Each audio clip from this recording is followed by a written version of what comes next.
I never ever start the webinar.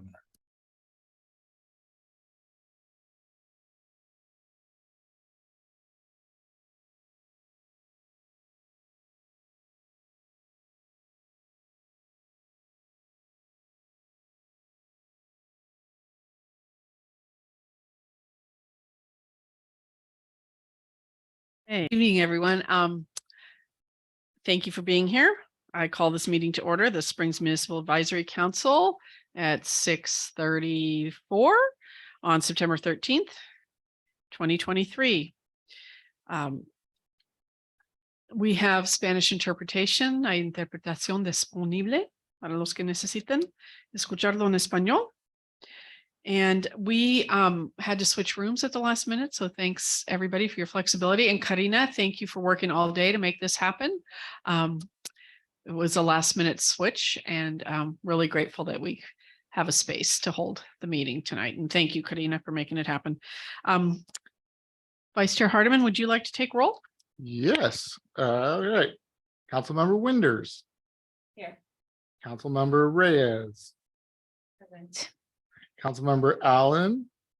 Present. Councilmember Lombard. Absent. Councilmember Alcaraz. Vice Chair Hardiman, present. Chair Aturi. Present. Thank you. This is a hybrid meeting and we do have people in the Zoom room. So hopefully we won't have any technical difficulties, but we're hoping that we can continue in this manner and make sure that we include our folks who are watching us online. We broadcast on Facebook and Sonoma TV. And we want to always thank KSVY for their support, their tech support. And thank you, Bob, for making this happen here today and all your adjusting that you had to do. Thanks to Lynn Marie and thanks to the folks at SVUSD, Oswald, Michelle Quinones, and Max for making this happen, and to our interpreters, Carlos and Dasha, for their support today. Okay, we'll move to approval of the minutes. Can I get a motion to approve the minutes? Make a motion to approve the minutes. Second. I second. All in favor? Aye. Thank you. Motion passes. We'll take public comment on anything not on the agenda. So if the item appears on the agenda, we will not take public comment on it. But if it is not on the agenda, here is your opportunity. Please state your name for our note taker. Yes, please. That is our, yes, that's our podium right there. The tech cart is the podium. Yeah. Yes, Chair Aturi. Yes. How much time are we allocating? 3 minutes.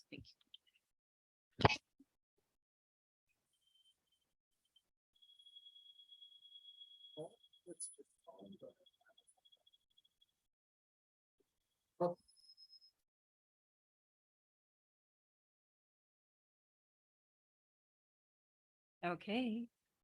Give me 1 second. When you see the timer on the screen, when I put it up there, okay, you can begin. Okay. Give me 1 minute.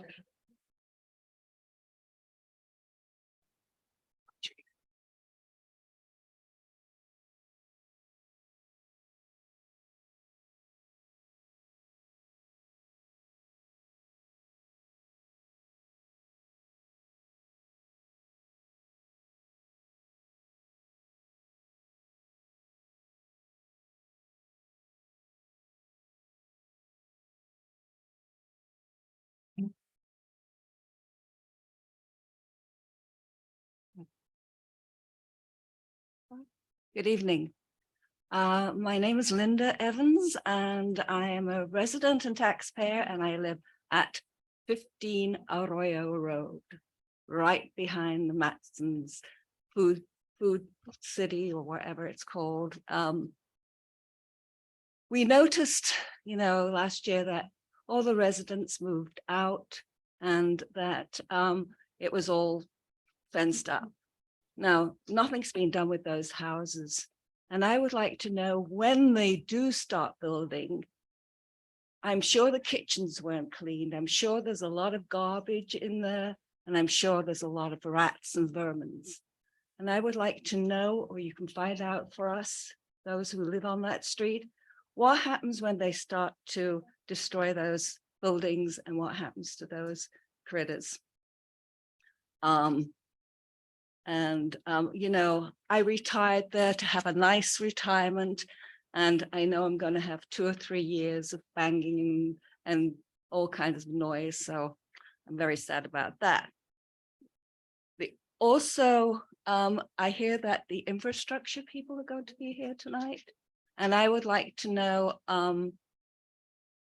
it's a very narrow street and cars have not been turning up there because they think it's a driveway. And when they start building, they're going to widen that on the highway. And there's a traffic light right at Boys. So they're going to see if the traffic light's red and it's all backed up and they're going up to the east, they're going to want to turn on our road. And when they get to Madeira, it's. Is this on the agenda? Okay, okay, okay. So can I talk to those people about this? Okay, thank you. That's it about the rats and what they're going to do about that, because they'll all come up. Thanks.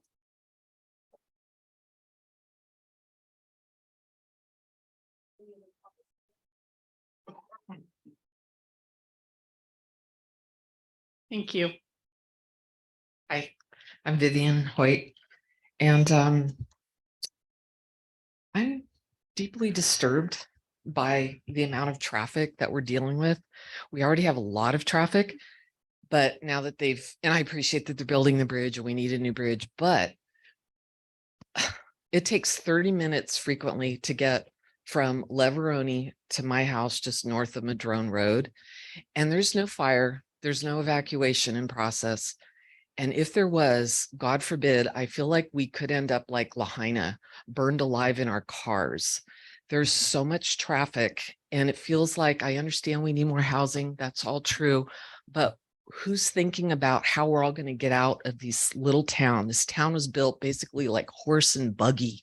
We have 2 roads in and out. There is not the infrastructure, nor do we want a highway in 4 lanes. Some people have suggested that. I personally don't want that. I've lived here 32 years. And the reason why I left the Bay Area was so that I could come to a nice, quiet community and raise my children. And I don't want that to change. I'm just highly disappointed also because this is not a Springs related thing, but it sort of is because it'll impact the Springs. STC put out, and the Board of Supervisors asked all of us in the community, please, we want your input. Let us know what you think, what you'd like, your vision for STC. And I wrote letters, I protested, I marched, I wrote the Press Democrat, I made phone calls. I spent hundreds of my personal time getting involved in the whole thing for them to have said, okay, this is what we're doing. And now they just yank the rug out from underneath and said, what? No. Now it's all about the money.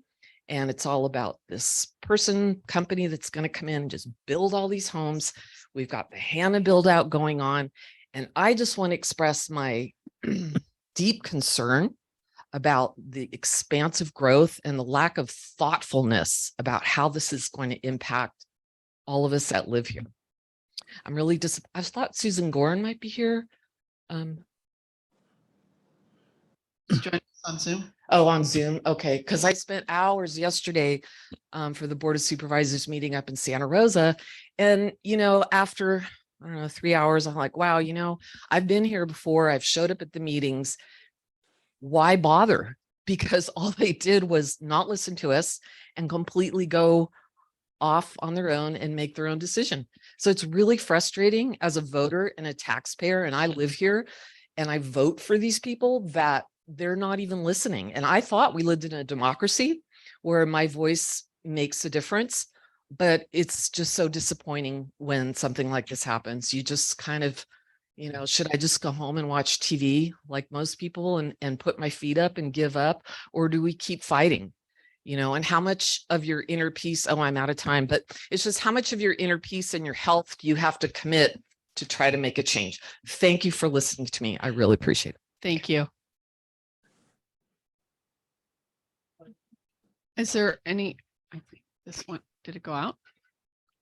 Is there any other comments in the room? Go ahead and then Mr. Larson. After that, thank you. Hi, good afternoon, guys. My name is Kayla. I'm a resident here for 5 years, 5.5. And the reason I came here today because I feel like I'm a resident of the community, but we don't know. There's a few people here, like 14 people here representing the community. We guys represent us, but all this minute here is not being like well spread over the community. Like, for example, I know you guys, you can have I don't know, put on a post office, Safeway, where's the real community are, because here is a lot of minimal people. We cannot, we vote to pay taxes. The guys represent us, but will represent us? Not. We don't have choice, we don't have a voice because see, there's no people here, like few people. We need more, you need do something more, because if you guys are getting paid from our money, at least, give us some chance to participate of the meetings. You don't give us a chance because I'm resident for 5 years. I never heard about this meeting. What? Not that, I'm neglecting, my status, my citizenship, my politician, views. No, simple. You guys doesn't spread the news. Please spread the news so people can come, can participate, can tell the problems, because we live here. I live here, I work here. So I want, improvement, but I need to participate it. If you guys neglecting this, it's terrible. I'm sorry, but that's the truth. Thank you. Thank you. Mr. Larson. Hi, Greg Larson, member of the Springs. I want to emphasize on what this lady said. We live in a democracy, and the way that our county supervisor are acting is not a democracy. When you go to a meeting and everybody in that meeting is saying they are against development of SDC and the expansion of Hannah Center, and our county supervisors vote with the developers, which are basically carpetbaggers is the way I look at it. They come in, they persuade people with property to change so that they can expedite and make money off of what is, and then they get up and they leave. They just take off and they leave. A democracy is when the majority rules the minority. And what we have is the minority ruling the majority, and that is not a democracy. We need to stand up and we need to stop what is going on. And I hope Sue Gorn and all those supervisors up there are listening to this, because we need your support on the community side, not on the developer side and not on Permit Sonoma side, because that's all they do is collect the revenue and we don't know where that money goes at all. We have taxes that are being paid that we don't see. And that's why the infrastructure people are here, because they can explain where the money is going. And that's what we're going to find out tonight. Thank you. Thank you, Mr. Larson. Anyone else in the room? I think there's a hand raised, Karina, if I'm correct.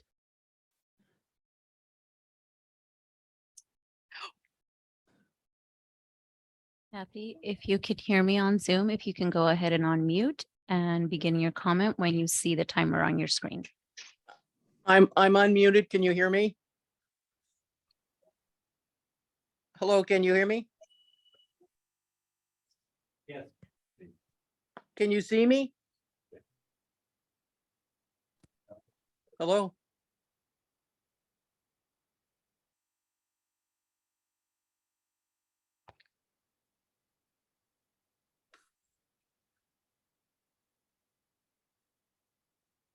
Can someone be- say something? See if you can hear me? Yes, Yeah, we we can can hear hear you. Go ahead and make your comment. Okay, thank you. My name is Kathy King. I'm the Executive Director of Sonoma Overnight Support. We've been in existence for 20 years, providing food and services. And we have been at the Grange for the last 3 years, serving meals. We served 7,705 meals in August, and we are moving out of the Grange to 17400. Kathy, Yeah, please hold on. I'm going to ask you to restart your comment. We were having Okay. technical difficulties on our end. sure. Tell me when. Okay, go ahead. Hi, I'm Kathy King. I'm the Executive Director of Sonoma Overnight Support. We've been in existence for 20 years, providing food and services and housing to the homeless. We have been at the Grange serving meals for the last 3 years. We are moving out of the Grange. In August alone, we served 7,000 meals. We've seen a 38% increase in the food deprived and people who need our meals. We are going to move into 17400 Highway 12, used to be the old skate shop. And I understand that you have some bike racks. And what I'd like to know is if we could have 2 bike racks. And I know you're decorating them, but it would be wonderful because a lot of our homeless clients ride the bikes to pick up our meals. We're doing about 360 meals a day now, breakfast and lunch, Monday through Friday. It's a grab and go. And we are planning on moving in, hopefully, if everything goes well, by mid-October. So I just want to let everyone know that we're very excited and we want to be part of the community and keep things going there. So thank you. If someone could get back to me at the bike racks. I know we don't have a utility box in front, otherwise we would, I'd ask for that too. Thank you, Kathy. Thank you very much. Thank you for what all you do. Thank you for everything you do. Okay. I'll count down any more public comment.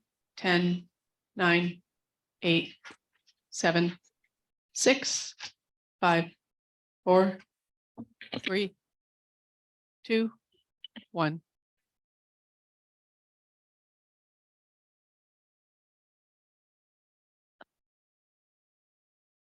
She hasn't No. spoke.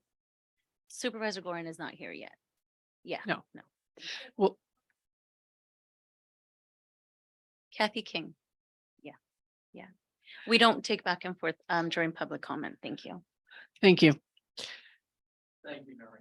Oh, thank you. Okay, I'm closing public comment. So just want to give my update. Item 4, we have 2 vacancies. Am I too close to it? No, we got to. We have an SVCAC seat, which would attend both this meeting and the SVCAC meeting, also would have to apply to the SVCAC. And we have an alternate seat. I think we're interviewing soon on a couple of those seats. Also, I spoke at the Sunrise Group this morning in Santa Rosa, a little bit about the work we do here in the Springs. They were interested in what we're doing here and just shared a little bit of information about that.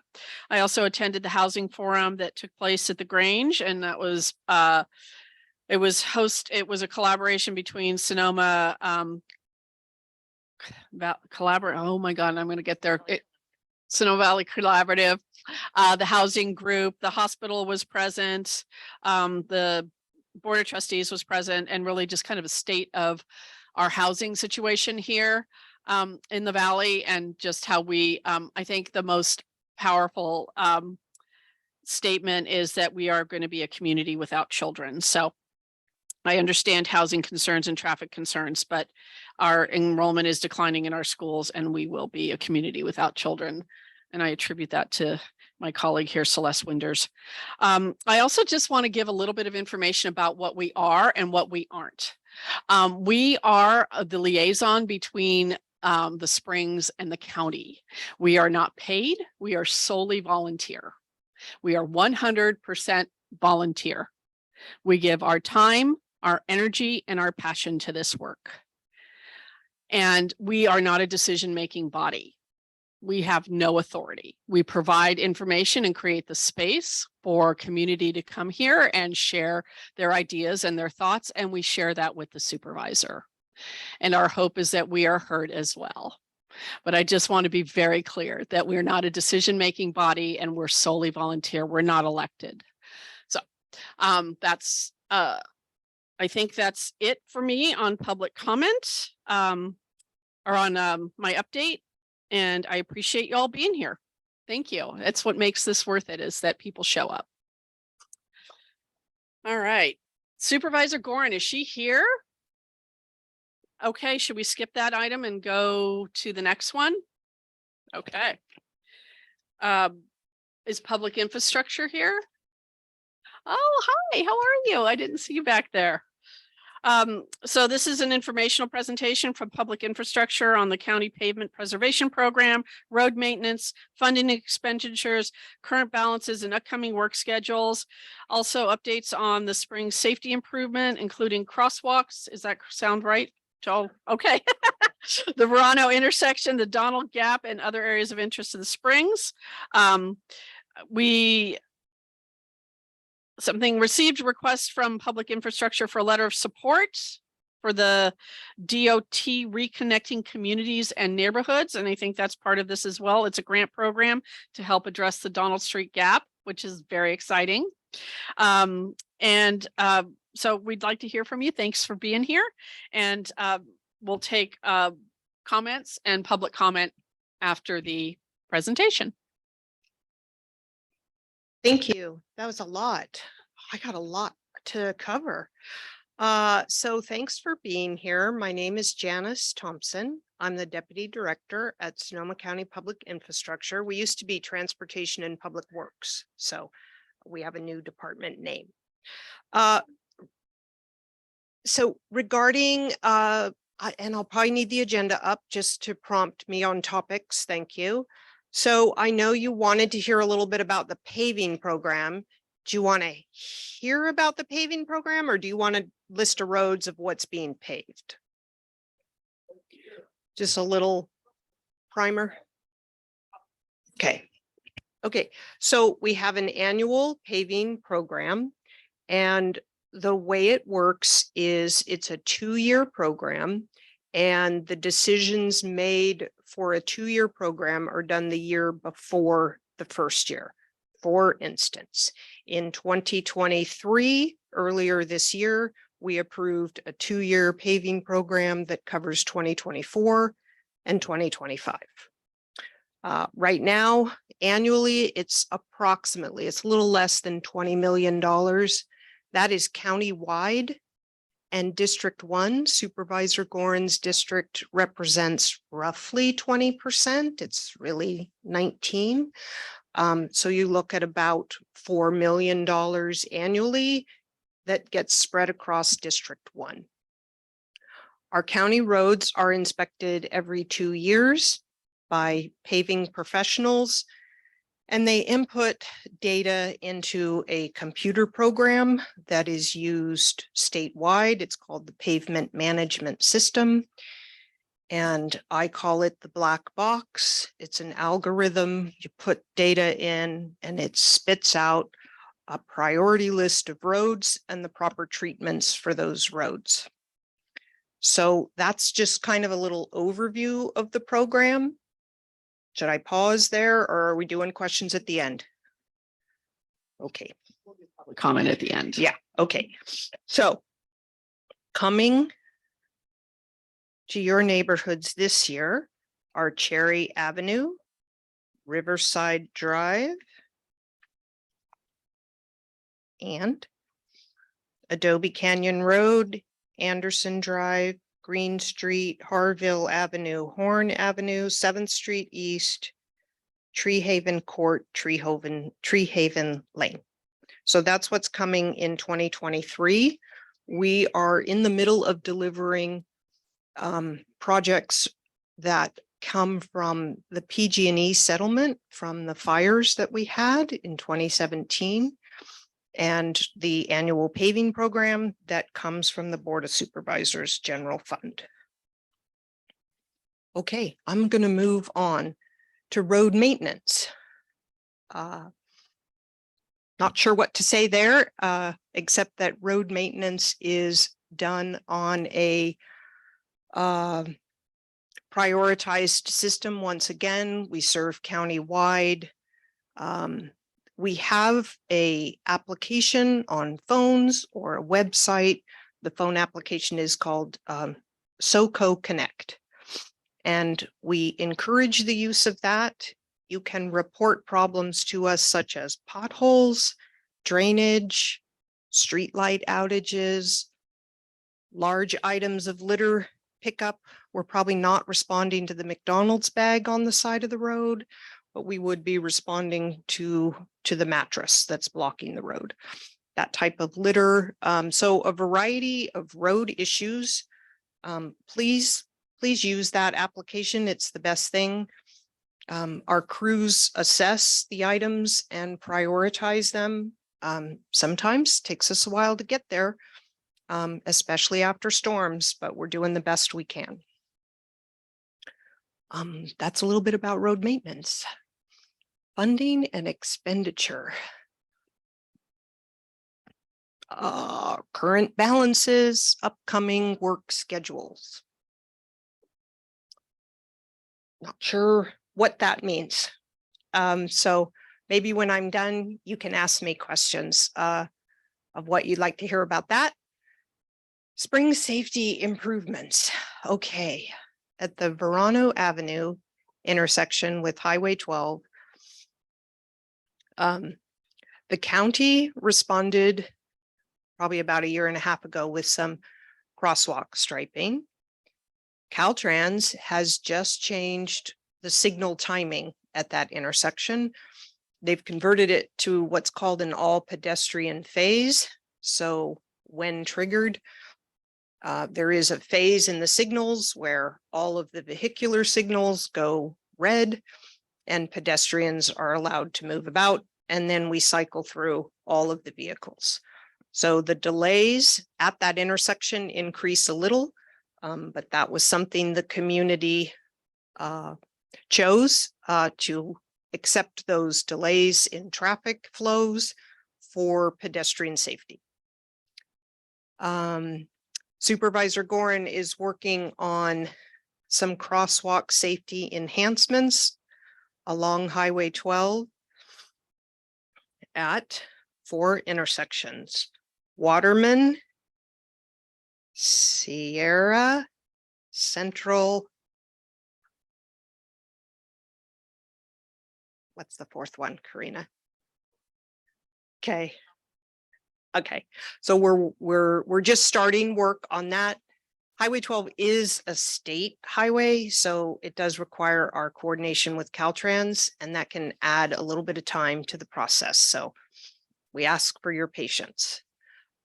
Donald Gap is a large improvement project in the area. It's on Highway 12 between Encinas Lane and Harley Street.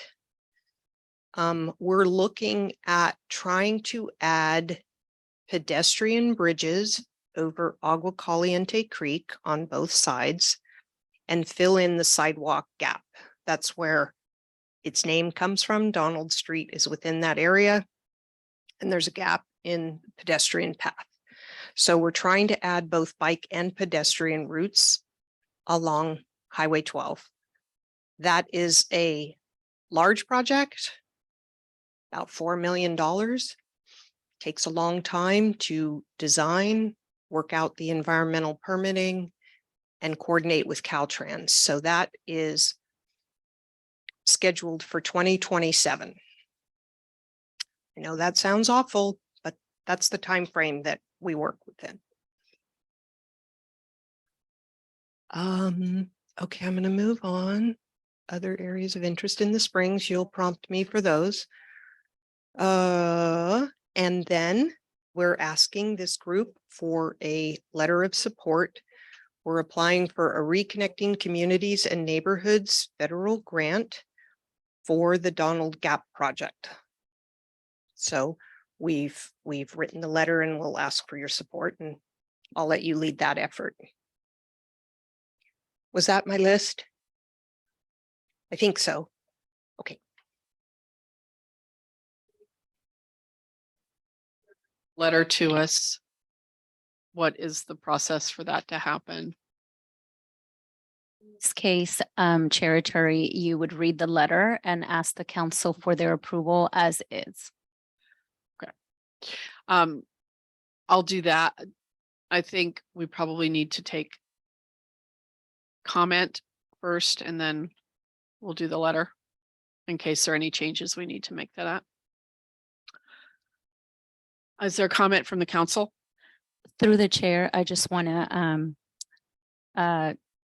the list that Janice was identifying, it's Waterman Avenue, Central Avenue, Sierra Drive, and the crosswalk across, well, the Homeless Action Sonoma has requested that there be a crosswalk in front of their facility, and this is on Encinas. Thank you. Thank you for that. Is there comment from the council? Celeste? Oops. Okay. Thank you. I just was trying to understand when we talk about crosswalk safety enhancements, can you help me understand what that means? Like what that will look like in real life? For that. So it's enhanced striping. Crosswalks can look like a variety of things. They can be as simple as 2 parallel lines. But then there's also kind of some perpendicular bars that we call ladder style. So it would be striping and also some pedestrian activated lighting device that would alert vehicles to the presence of pedestrians. And so just so I understand that piece of it, the safety enhancement on those 4, what was the time frame on that one again? Hoping to get that done under 2 years. Thank you. Is there more comment from council?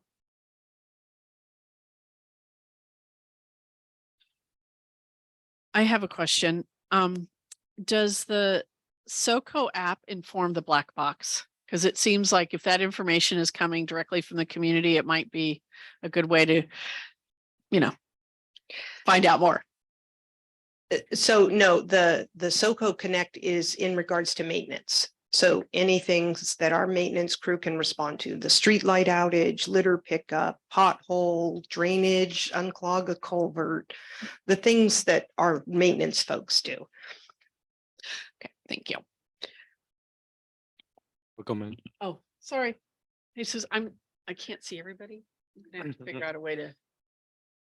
So I'm a very visual person, and I remember that we had a meeting about this thing like last year when Hannah was still here and Iris not here at the moment. Hannah and Iris took on the project of identifying the roads that were in bad conditions in all of the boys in Boyes, Ferrers, Alcaliente, and El Grano. And they made a great presentation. Somebody from public infrastructure also supported us, and they portray, or I mean, they present a great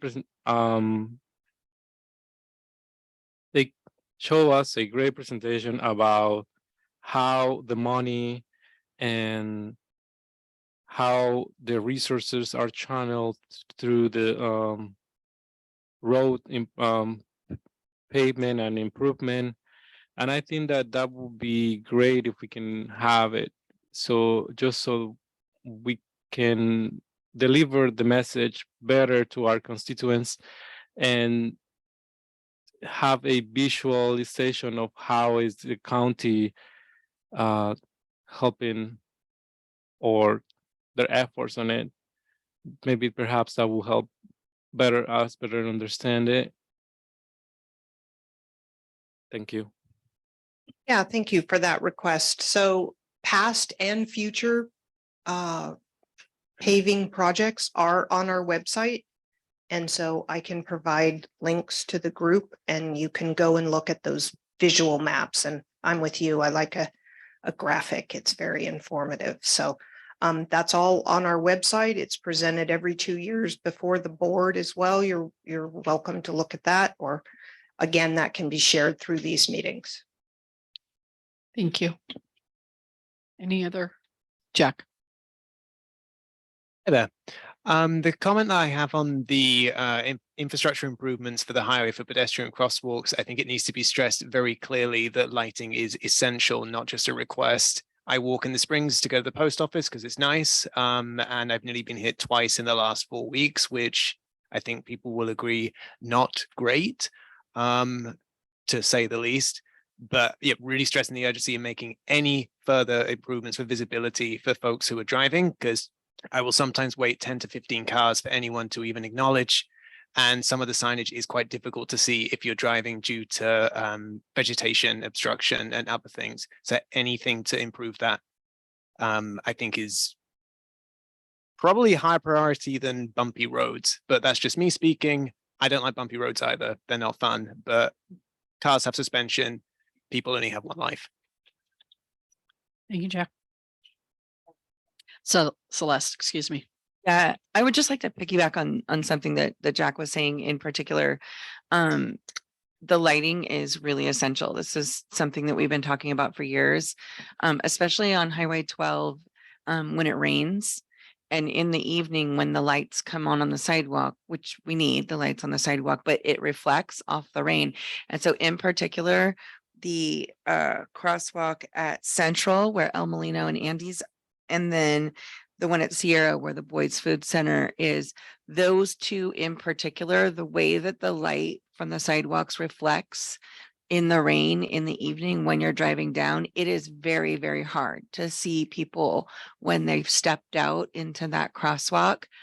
I happen to be someone who always pauses, slows down and pauses at those, even when I don't feel like I see someone, because there's been multiple times somebody has stepped out and I've almost hit them. I mean, and I'm looking and always actively looking at those two in particular. And that's how blinding that is. And so I think if you don't live here and you don't drive up and down those a lot, you might not know that in particular in the rain, the visibility is very difficult in those two in particular. You for that, and Jack for yours as well. Okay. Is that the website? So this is where people can view the maps of roads that are being worked on and on the schedule. Is that correct?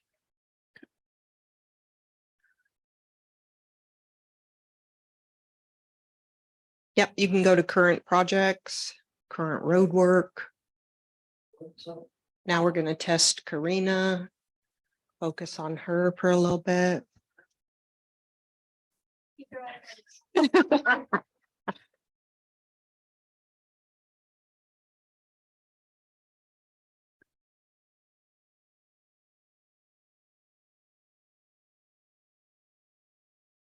I mean, you can play with this. You can zoom into the Sonoma area and see past, present, and future.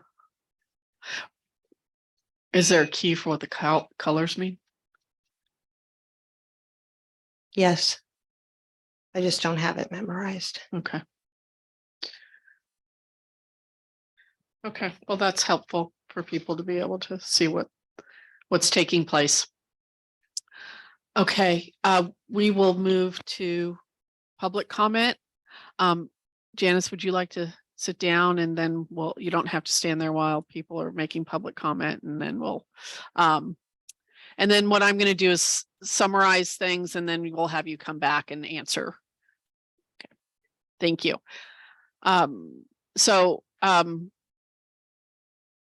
Whoever would like to make a public comment, go on up to the mic. Go ahead. Thank you. Through the chair, as our public comment sets up, I believe there was a question about the website. It's sonomacounty.ca.gov/SPI.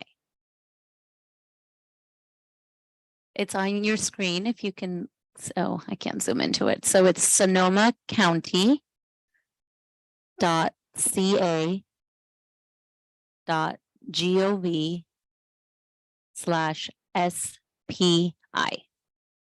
Thanks, Karina. Do 3 minutes.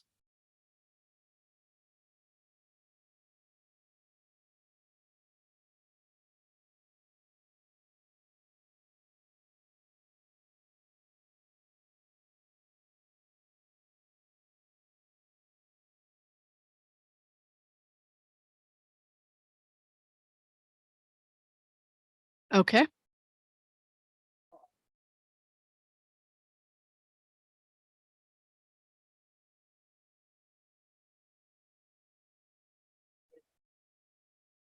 Improvements, and I appreciate a lot of things that have been done already.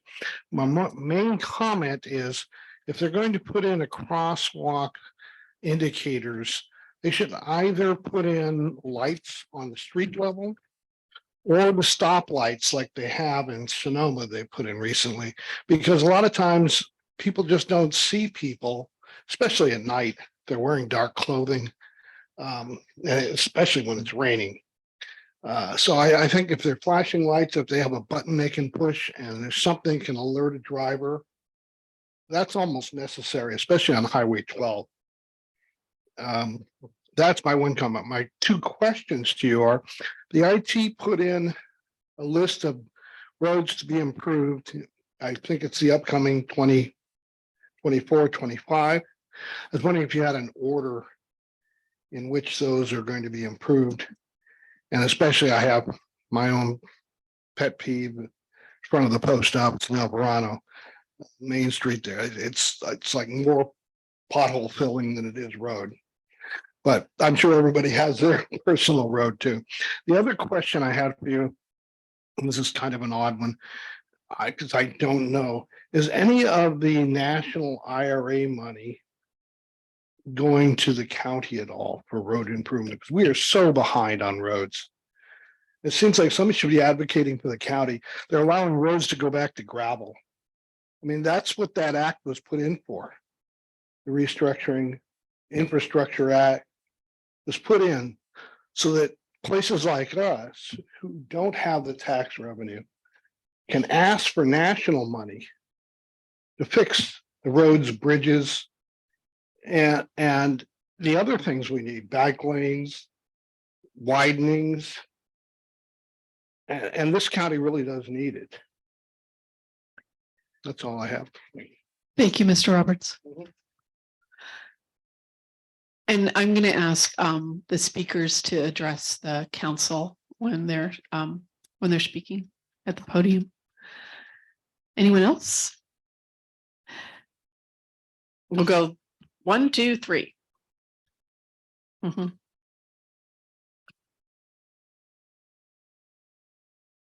Yeah, I'm still Linda Evans. And I want to let you know, I've lived in the Valley for 50 years now. And I don't know whether it's me or whether I'm getting old, but when I try to cross on the light going to the boys' post office, I can only get halfway across before the light changes, the walk light changes. And I think that's really fast. Also, I like to know the process for the infrastructure when they start building at the food center. I called once before and they said that process doesn't, for the change of the road, I'd like to know when they put that through and how can I talk to them about the one-way street. Our road is so narrow. So I had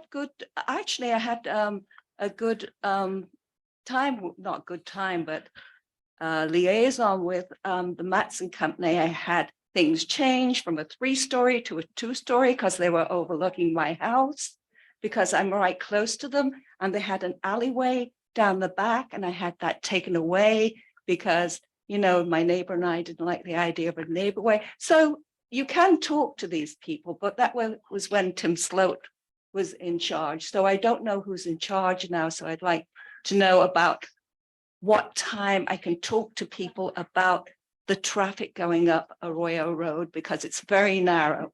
They can make it wide at the bottom to Madrone, but they can't make it any wider going from Madrone up to Vallejo. Thank you. Thank you. Mr. Larson, I think you were next. Hi, Greg Larson. The questions I have are basically how much money actually comes into the county from the gas tax, from SB1, from Measure M, and that should be posted on that website. When we pull that up, we should be able to see how much money is coming into the county so that we know what we're dealing with. And if it's distributed, I mean, vaguely $4 million. Okay, that's vague. You know, I need to know exact, I need to know, I need to know exact where it's going. So we have 3 fundings, and now there's a new one here. It's public infrastructure of Sonoma County. How much money is that, and where is that source coming from? Because those are the things I need to know. Another question for me is, when you patch a road, where does that money come from? Because all these 3 sources that I listed here is not for patching, they're for paving. So we are taking our paving money and we're patching. Now, my street is Lucas Avenue, and I walk down that street every day, and there's 6 or 7 patch on patch on patch on patch. I've had the county maintenance director come out to the road, we walked it, and he says, well, you're not on the agenda. Sorry, it's never going to happen. The road hasn't been paved in 40 years. So what we do is we spend money patching instead of paving. So where does the patching funding come from? Does it come from gas tax, SB1, Measure M, or that other one I just mentioned? I can't see what it is. So if we are not paving roads, we're just patching roads, allocations of funds are not true. We need to pave. We don't need to patch. And that's what we have to get away from. So my question is how much money is coming into the county from those 3 sources? And where is the patch money coming from? When you patch the roads, where is it coming from? Because we need to pave, not patch. Thank you. Thank you.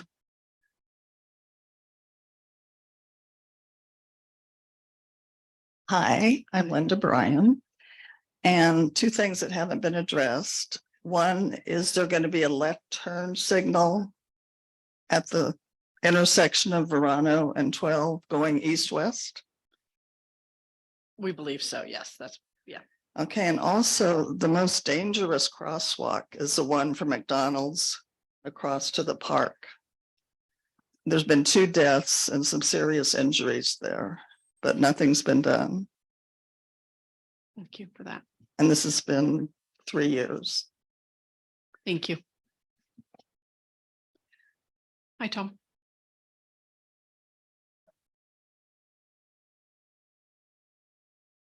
How do you do? My name is Tom Martin. Excuse me, 1220 Los Robles Drive. I just simply, our road that I use every day is Calle Del Monte, and it is in the worst condition, I believe, of any street in the Springs.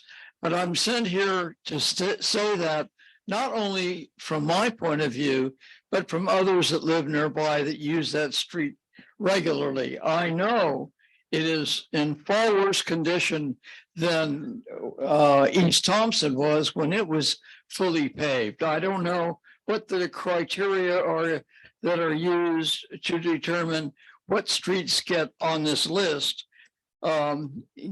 get taken care of, but that is one. And the only other thing I have a comment on has to do with Larson Park. The fact that the garbage pails that used to be at Larson Park were removed and have never been replaced. And so we're going to have a cleanup in a couple of weeks of Larson Park, but it would help to have a garbage pail put in maybe down by the. Yeah, we could talk about that. We think we've got an ad hoc update or include that in that. Thank you, Mr. Martin. Anyway, I thank you. Thank you.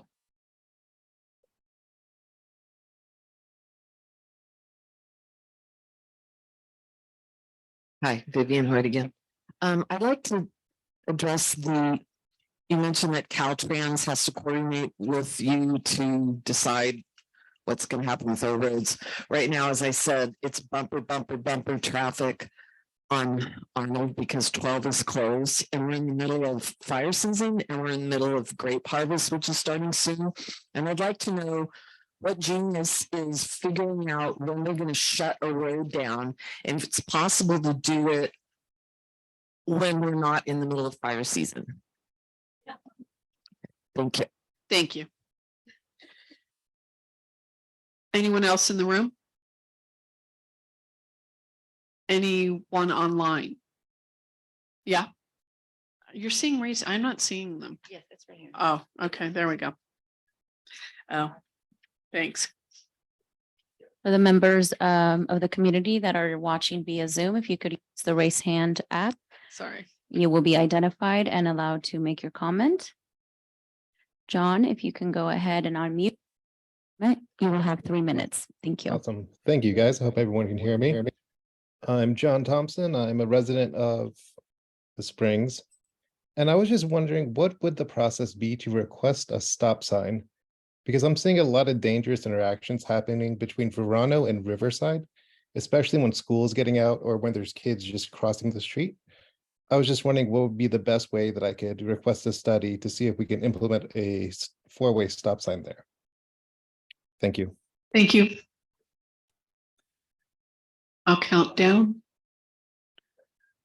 10, 9, 8, 7, 6, 5, 4, 3, 2, 1.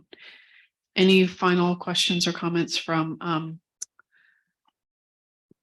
the council before I ask Janice to come back?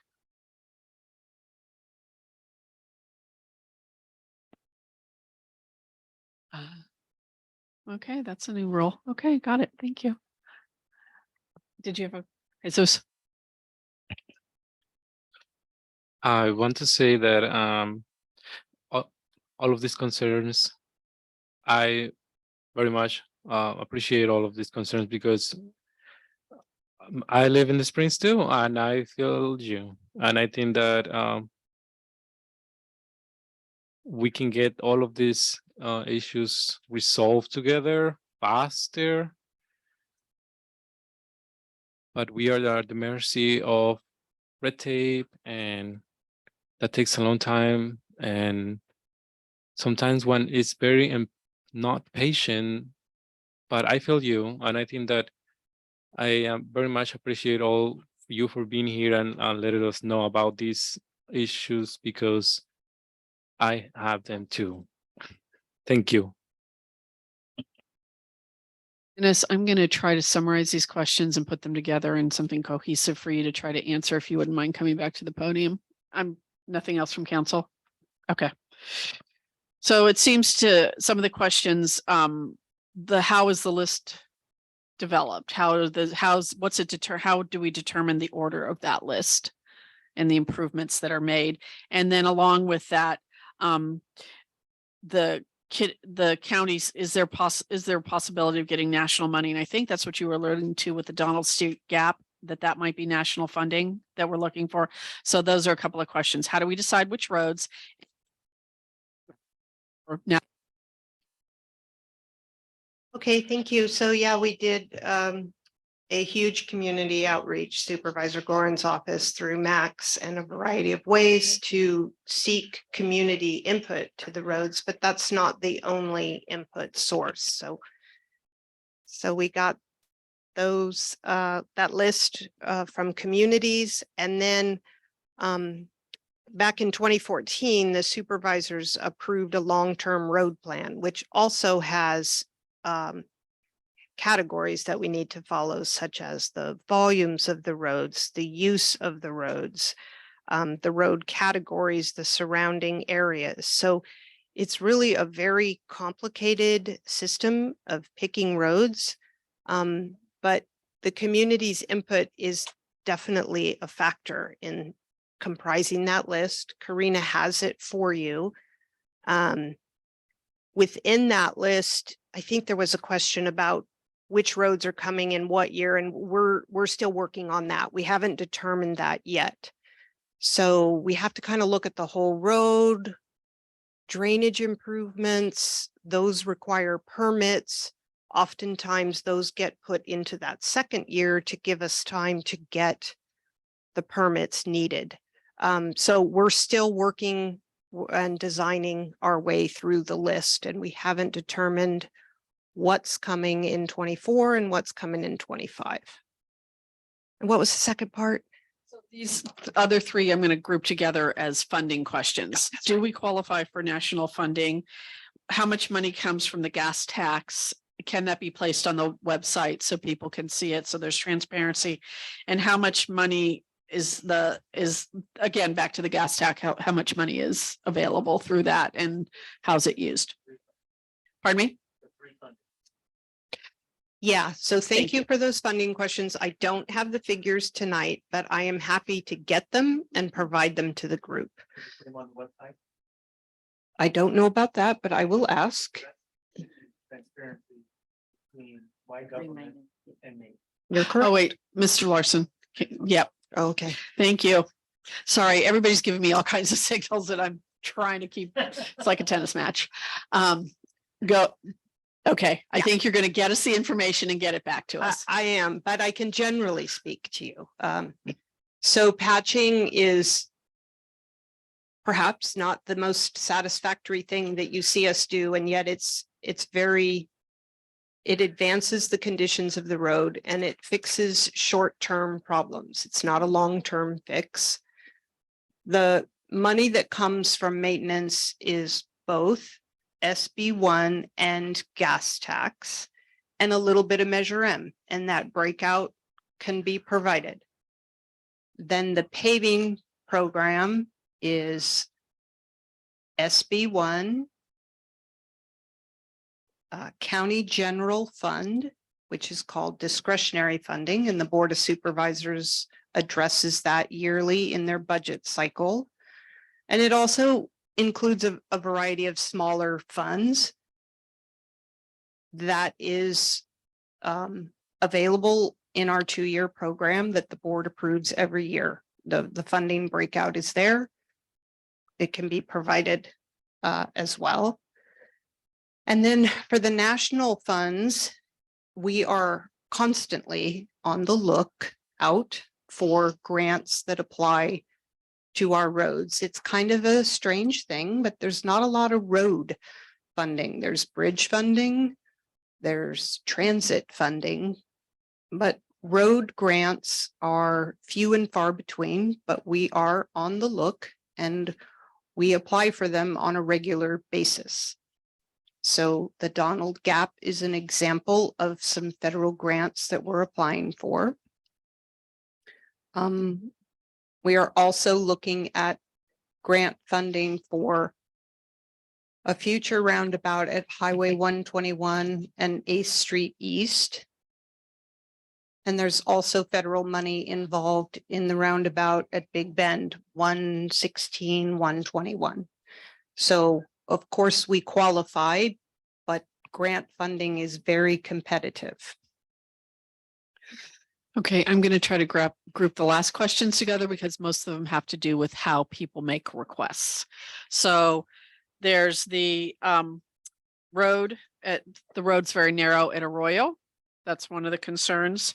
The other one is crossing the street at Boys. It stops about halfway through. Somebody crossing, the light changes, so it doesn't provide enough time. And if I need to repeat these, I can do that. I think there's going to be a left turn signal at Highway 12. I think we were able to answer that. Also, the McDonald's Street should be added to that list. Can that happen? Calle de Monte is in really bad condition. How can a request be made for that? Also, wanting a stop sign. So a lot of these are how do we get more attention to some of these things that are potential hazards as well, or are hazards, as we know. Okay, thank you for that. So I'll start in reverse order. So stop sign requests, we can accept those through SoCo Connect, and it is a process where we receive the request and then we have to kind of study and analyze it, right? Our traffic department takes a look at that. So, and then all the other requests are a little bit larger, and you can email the supervisor, you can email our department. There's a variety of ways that you can request these items, but a lot of them take engineering and traffic study, but we're happy to do it and get back to you. So that's a process. Now, some of the items won't necessarily be public infrastructure, right? So if they're on State Route 12, that's Caltrans, and I can't do it. It's not my jurisdiction. But I can receive that request and work with Supervisor Gorin's office to bring it to Caltrans. One of the final questions that I heard was, how are decisions made about when some of these things are happening? As we heard one community member state, we're fire season and all that. And so we've got some roads shut down at some inopportune time. Right. So, construction season occurs when the sun is out. And that's also when harvest occurs, and that's when fire season is. And those are competing needs, but we cannot pave in the winter.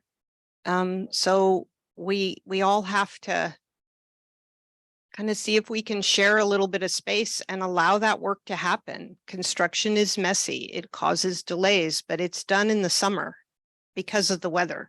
It has to be. We have to have temperature to put hot asphalt down and make it work. So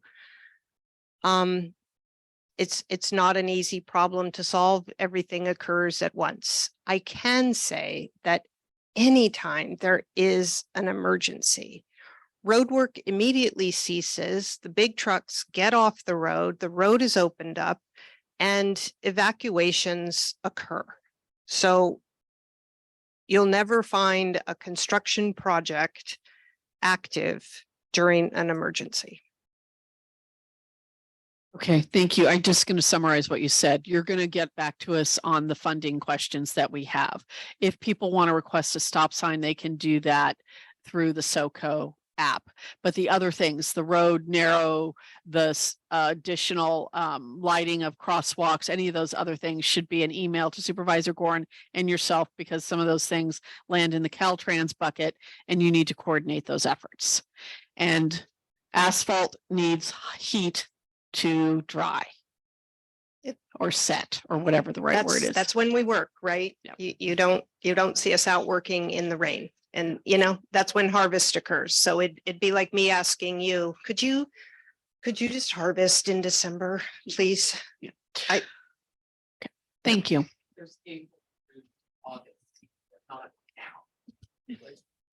So we can't have back and forth. We just can't. Okay. Thank you for coming and taking the time to be here. Appreciate it. For having me.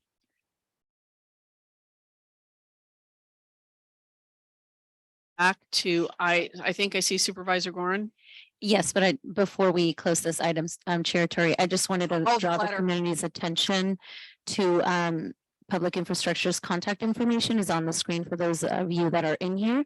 The phone number is 707-565-2550. The construction information line is 707-565-2533. Road maintenance number is 707-565-5100. The California relay number is 711. The email is spi@sonoma-county.org.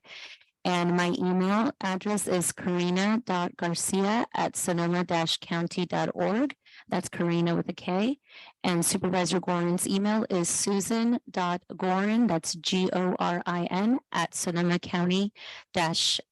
@sonoma-county.org. Thank you. Thank you. We also need to go back to the letter. We need approval on this. This is to support public infrastructure seeking a grant to help address the Donald Street gap issue. I'm going to read out loud. That's with a question mark. Is that correct? I'm reading this to everyone. Great. All right. We are pleased, dear reviewer, we are pleased to offer our enthusiastic support for Sonoma County's application on the Reconnecting Communities and Neighborhoods Grant Program. The purpose of this letter is to convey the numerous benefits that this funding would bring to our area and our efforts to advance community-centered transportation connection projects. We fully endorse Sonoma County's efforts to improve walkability, safety, bicycle access through the city of Sonoma along Highway 12, locally known as the Donald Gap. The Springs Municipal Advisory Council represents the best interests of the entire community while we act as a bridge of communication between the county, local residents, and businesses. As advocates for this community, we have witnessed the challenges that many residents have faced on a daily basis when it comes to transportation and access of essential services. This project has the potential to bring about significant positive changes to the lives of the neighborhoods and friends. First and foremost, the proposed project aligns perfectly with our community's values and goals. Enhancing walkability and bicycle access not only promotes physical health, but also contributes to a cleaner and more sustainable environment. Breathe. By creating safer and more accessible routes for pedestrians and cyclists, we will not only reduce traffic congestion, but also decrease our carbon footprint, which is a crucial step towards a greener and more sustainable future. In addition to the tangible benefits, this project will foster a sense of community cohesion, safer and more accessible streets, encourage residents to engage with one another. I read that as a comma. More accessible streets encourage residents to engage with one another, promoting social interaction and a sense of belonging. This will help build a stronger and more tightly knit community where everyone feels valued and supported. Additionally, increased access for non-motorized transportation will allow most vulnerable in our area to better and more reliably access to the economic center of our community, which will have a direct impact on the economic well-being of these residents and local business. Oh, the end. Is that the end? No. The potential impacts of this project are significant, and we would like to express our strong support for this grant proposal. The positive effect would have the positive effect it would have on Sonoma County residents, especially members of this vulnerable community, cannot be overstated. Therefore, we earnestly encourage you to give this funding request your full consideration, recognizing the tremendous benefits it would bring to our local government, our residents, and our collective efforts to remove transportation access barriers. Thank you for your attention to this matter. We look forward to witnessing the positive transformation this project can bring about. I'm sorry. I'm apologizing to them. Oh. Yes, my apologies. Do we want to make changes or do we want to endorse the letter as written? Yes. I might have missed it, but was there any emphasis on safety for those walking on the shoulder of a highway? Because that's when I first moved here, it was the first thing that stuck out like a sore thumb was the only way to access this area is to walk on a highway, not a road, a highway. And if that is there, then yes, whilst I agree, sustainable environment, yes. Oh, safer, there it is. My bad. Thank you. I have another comment. Go ahead. Go ahead, Jesus. So I totally support this letter. I think that we need more, as I can understand it, it is asking for supporting more like walkable and bicycle. It's supporting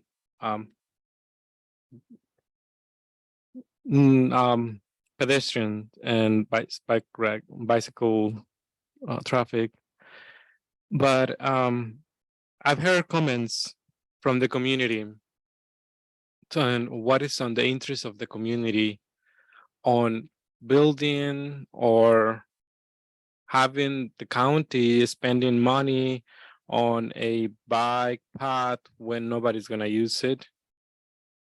And I know this is a despicable comment, but I've heard these comments from the public, and I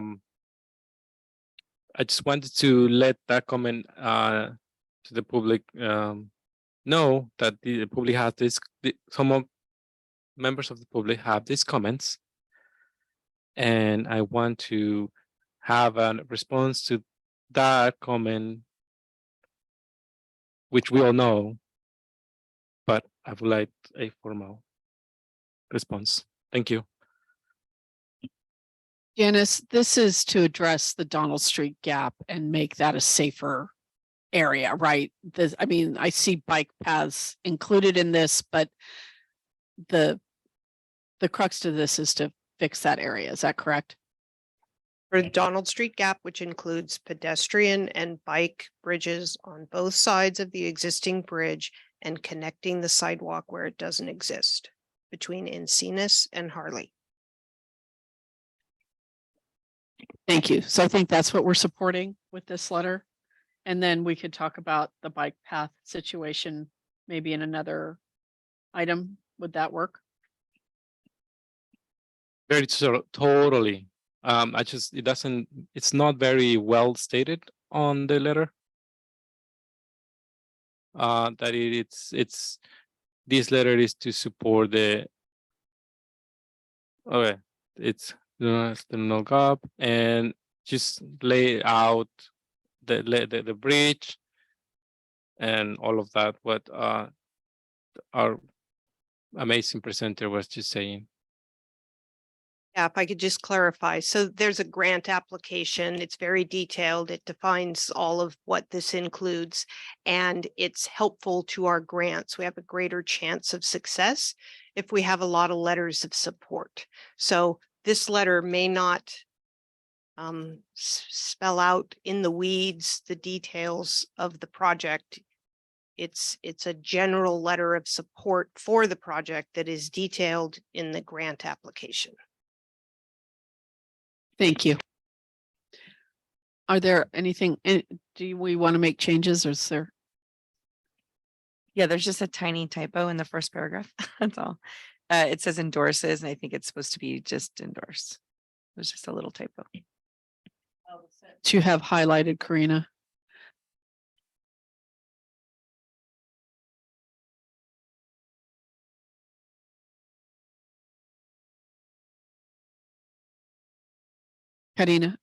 Mari Carmen. Yes, my only addition would be if somehow we can state that the community has been requesting this for over 30 years. I think that's very important, that this is something that it's not just we want it now, but the community has been wanting it for a long time. This safety issue has been there for a longer time, and I especially in terms of not only children, but a lot of seniors walking that way, potentially, over the 30 years, things have changed, but I want to highlight that somehow. Carmen, if we added a sentence at the end of the first paragraph that stated, this has been a community request for the last 30 years, and would something to that effect, would that work? Karina, I know you can't do it right now, it's in a PDF, but if we all agree to that, there'll be a sentence that says this request has been a priority for this community for the last 30 years. Would that, oh, you did it. Thank you.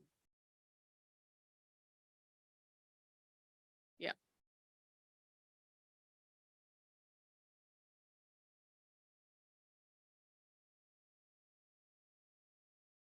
No, that's all right. We're all good. You do a great job, but we're at the top, the first paragraph. No, first paragraph in the right there after Donald Gap. Yeah. I don't remember what I said. This has been a community request. It's probably more than a request, but for the last 30 years.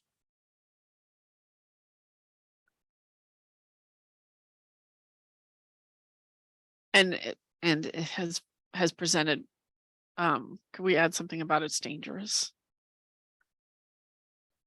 I'm just asking myself out loud. Jack, you want to fix that for me? I will try.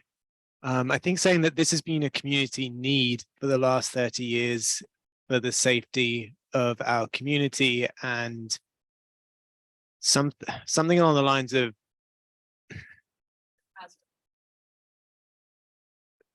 and it's not to write this down, it's just a weird disconnect. Why stop there and then start again? If you walk it, it just feels It's confusing. Mm, mm.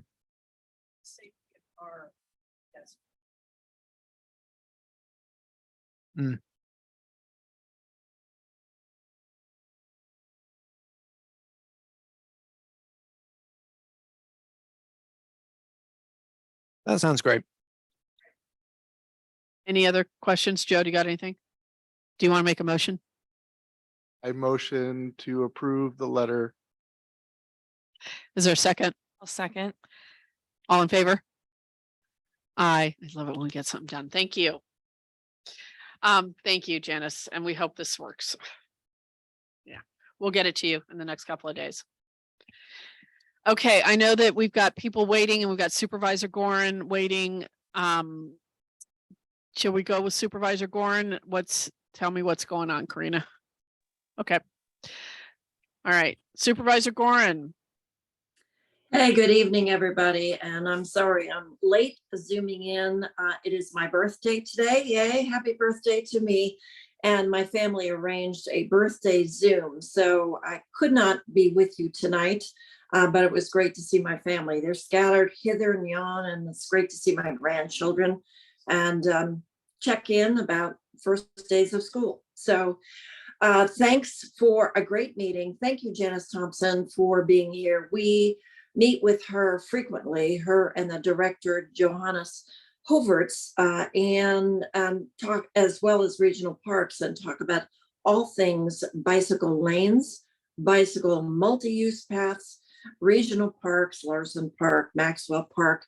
And today we had a Zoom meeting really reviewing the conditions of travel and the lanes between Maxwell Park and the new soon-to-be hotel and Verano Apartments. I think that stretch of road is dangerous. And so we're reviewing all of the ways that bicyclists and pedestrians can access the park safely. Of course, go through the Verano intersection and look at the routes north and south on Highway 12. It is complicated, but we're trying to get there. If anybody has an idea, please send them to me. Don't comment now, but send them to me via email because we are now reviewing that. I think Janice told you we have identified 4 cross streets for lighted crosswalks for pedestrians. And we're now pricing them out and comparing notes with Caltrans on who might have the most funding available to install them as quickly as possible. So we're working on that. Hopefully we can get them maybe not before the holidays set in, but early next year. That's my goal anyway. And in response to some of the questions regarding paving, this is a year-long effort to identify roads that need to be repaved. And everybody who commented that their roads are horrible, you're right, they are horrible.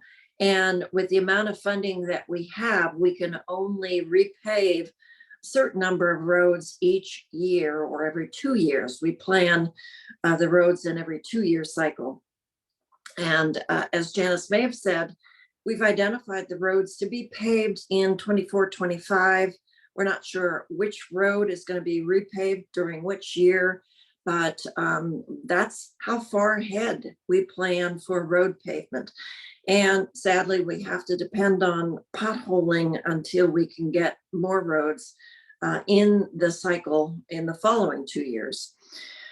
I want to talk to you about something that happened that was incredibly distressing for the board yesterday. We had another very long meeting.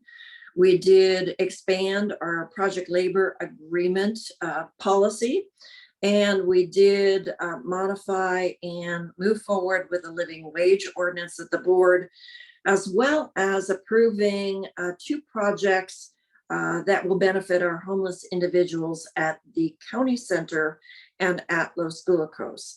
We are going to be taking away the pallet shelter homes at Los Guacos and instead rehabilitating 2 wings of the former juvenile justice facility that has been vacant for almost 20 years.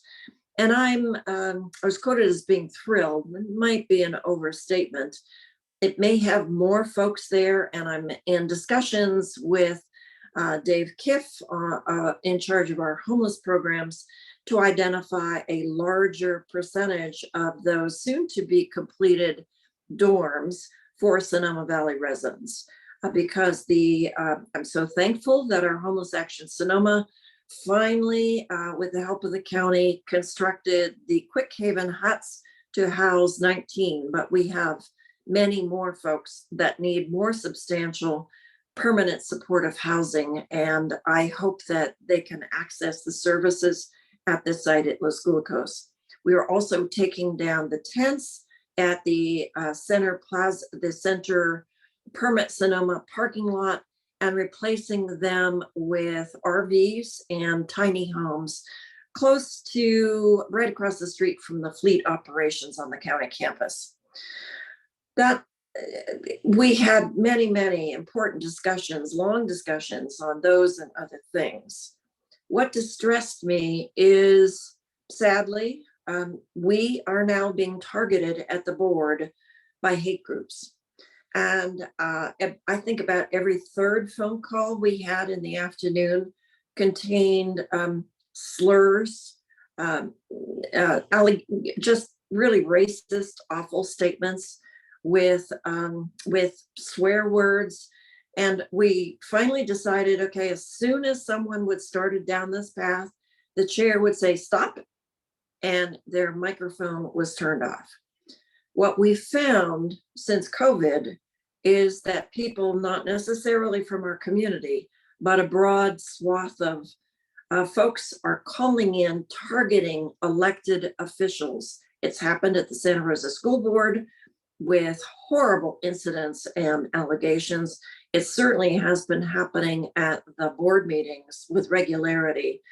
And it just was so offensive to all of us, especially the county staff that had to at least listen to the beginnings of those hateful, racist, bigoted messages.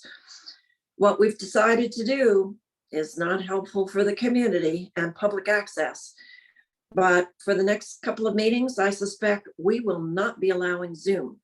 If you want to make a comment to the Board of Supervisors, you either have to come to the board meeting or write the supervisors a letter. So next Tuesday, we will have those restrictions in place, and maybe the following week as well.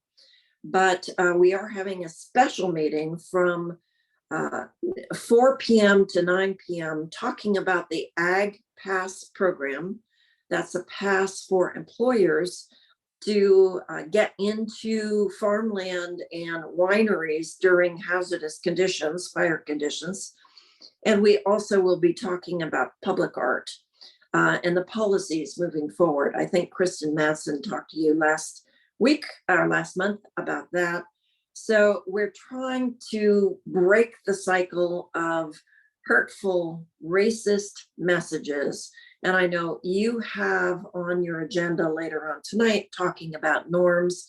And you've had an instance of at least one person using blasphemy during the meeting. It was unfortunate, and hopefully it remains. Hopefully your meetings will not have that happen to you. But sadly, this is what we're choosing to do at least our next meeting. So I'm available for questions. And again, I apologize to you for not being with you this evening. Also, I really wanted to say I've been following the traffic conditions of the road closure, Highway 12 closure, to repair or reconstruct the bridge. This was the only time that Caltrans could get down into the creek to do the work necessary to build the foundations to the new bridge. So it was August through October. And we argued valiantly. We said, this is our fire season, and to no avail. So I urge your patience. I thank you for your patience. It couldn't happen at the worst possible time, since we know the Sonoma Valley Unified District does not have enough school bus drivers. And so they're not providing bus transportation to our older students at this time. We did ask PG&E to stop the road work along Glen Ellen that was adding to the traffic gridlock.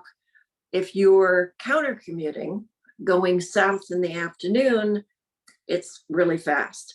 And but not everybody can do that. So 30 days, that we hope it will be less. Please, if you don't, please avoid unnecessary travel. But we know that many people live in Santa Rosa, work in Sonoma Valley, and it's really hard for them not to use the roads to commute. So I'll end my messages there. Thank you so much for all that you do.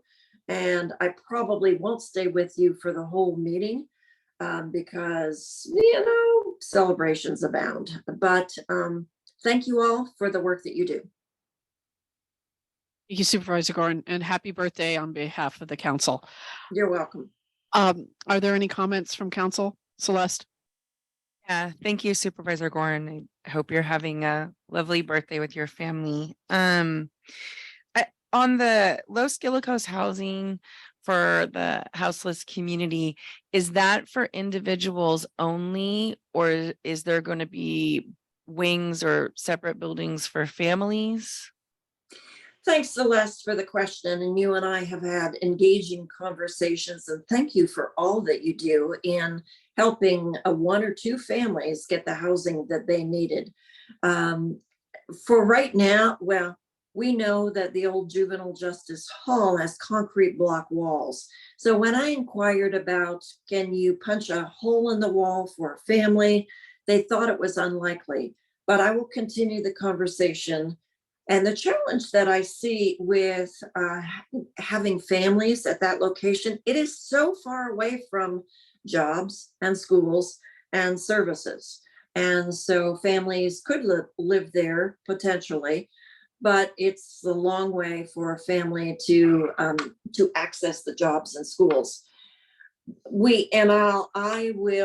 I've guaranteed to you that I will be engaging in conversation with our service providers and share housing and a number of other of our CBOs, community organizations, to talk about how we can help families with children in the schools, with jobs in Sonoma, so that they can live in Sonoma.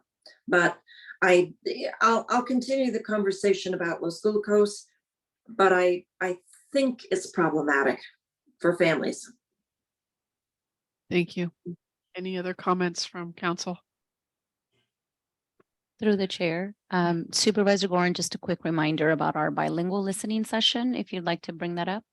Oh, thank you. That's what I was supposed to be talking about. Thanks, Karina. Thank you, Karina, for really organizing this, and you and Zyra passing out flyers through the community. I am so excited that we will be having county services located in the former Nelson building. It will be called the East Sonoma County Service Center. So we're working on how that signage will be affixed to the building. And I'm hoping that Health and Human Services and maybe other departments will be embedded in that building in October, perhaps. And then we'll have an open house.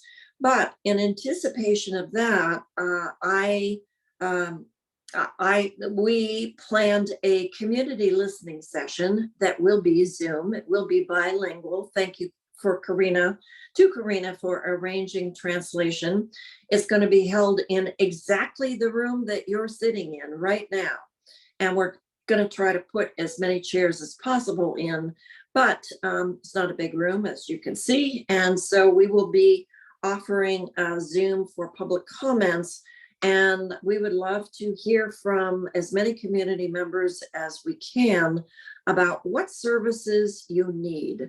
What personnel and services do you want to see delivered at the new service center?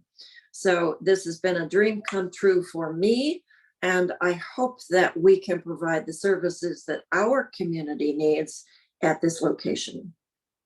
Thank you, Supervisor Gorin. Is there and just one more question? It is September 28th from 6 o'clock to maybe 8 o'clock. Is that correct, Karina? That's a Thursday. Whoops, I think you froze. Karina, are you there? Oh, we're coming back. Karina's computer died. I don't know if she can hear us. Can we chat? It feels like it's the theme of the day. You know, I have to tell you, poor Karina, I was calling her all day. Yeah. Hold on, I have it down. So I think. I had 4 Zoom today. I Hold could on. not get on to 3 of them. I think it's like the bad mood rising today, or the universe telling me not to work on my birthday. So I think, and I'm gonna confirm that, but I think it is Thursday, September 28th, in the room that you're meeting in now from 6 to 8. Did you hear me?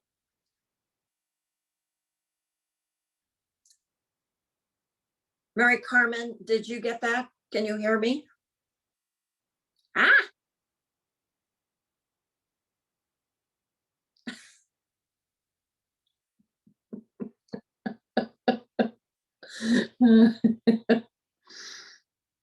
Oh my.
I am so sorry.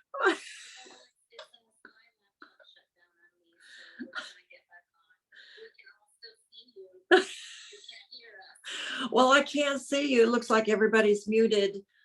Just say goodbye to everybody and announce the date and time for the listening session.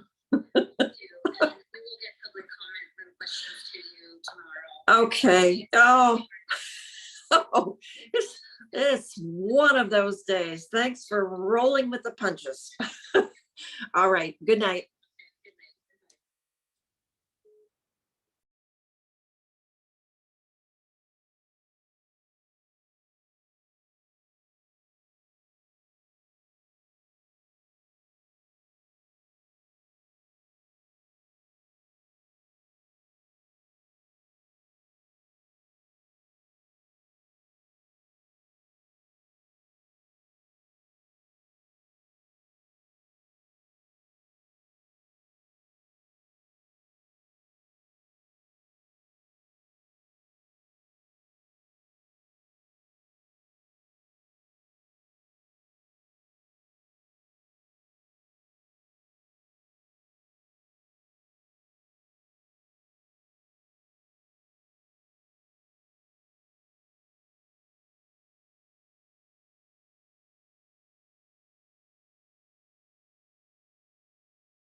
Hit the carrot. Yes, that's okay. Make sure that one's got it too.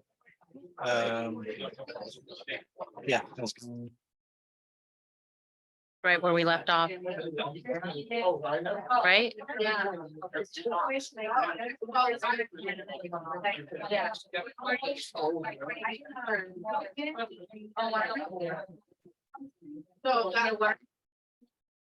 So I haven't. Oh, yeah.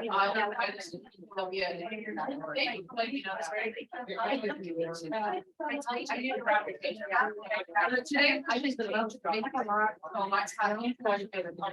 When the topics are, I'm just like, I can't over here.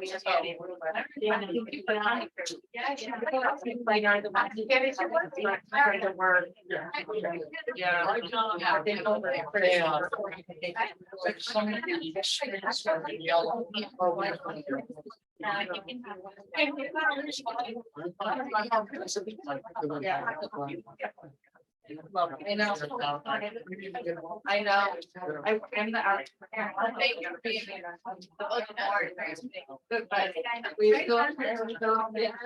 Okay. Let me see.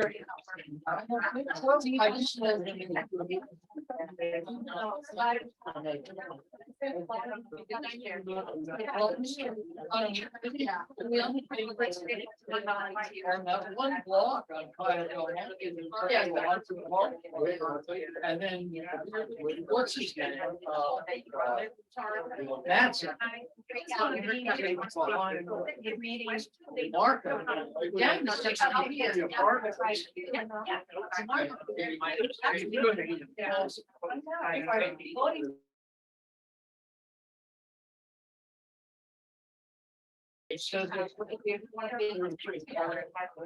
Oh my God.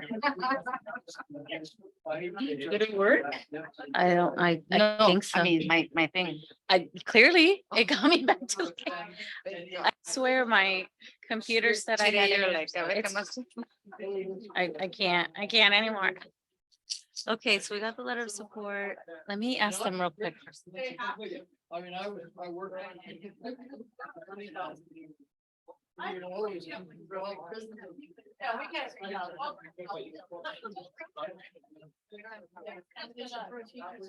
We're just one of you. Yeah, absolutely.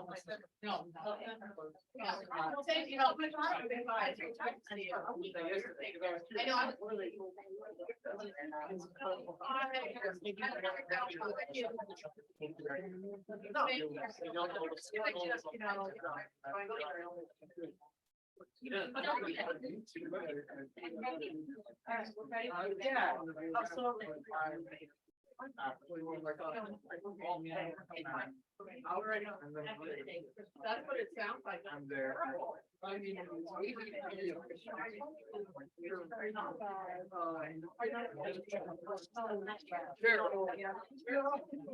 That's not what.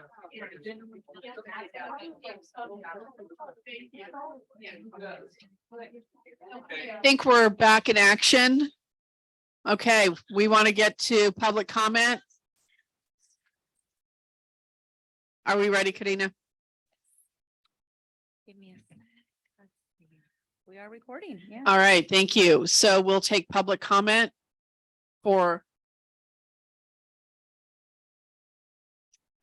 So just in case this got cut off earlier, there's going to be a meeting hosted by Supervisor Gorin on September 28th from 6 p.m. to 8 p.m. here in this boardroom to talk about what community resources people might want here in the Nelson Building on Verano and Highway 12 that the county can provide. So that's a listening session to hear from folks. Thank you. Sorry. Just for those of you who are actually in the room and know what physical room we're not in the boardroom tonight because we had to change rooms at the last minute, but Supervisor Gorin doesn't know that either because she can't see us. So for people online, we'll be in the school district boardroom.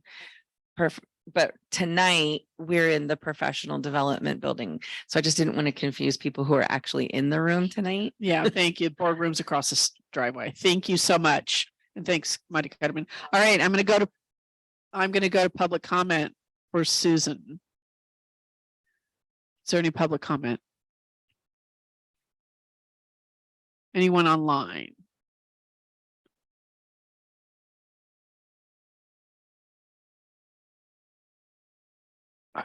Sorry, comment. If for some reason I cannot make the meeting, on the 28th, how can I send my requests or idea of possible resources? Thank you. Thank you, Jesus, for that question. It is stated on the flyer, for those community members that cannot join in person, there is a Zoom option. And if you cannot attend in Zoom or in person, then you can email our office. My email is listed on the flyer and our phone number. My email again is karina.garcia@sonoma-county.org. Thank you. Unless there's public comment, I don't see any online. I'm going to close this item. Okay, go ahead. Can you go to the podium, please?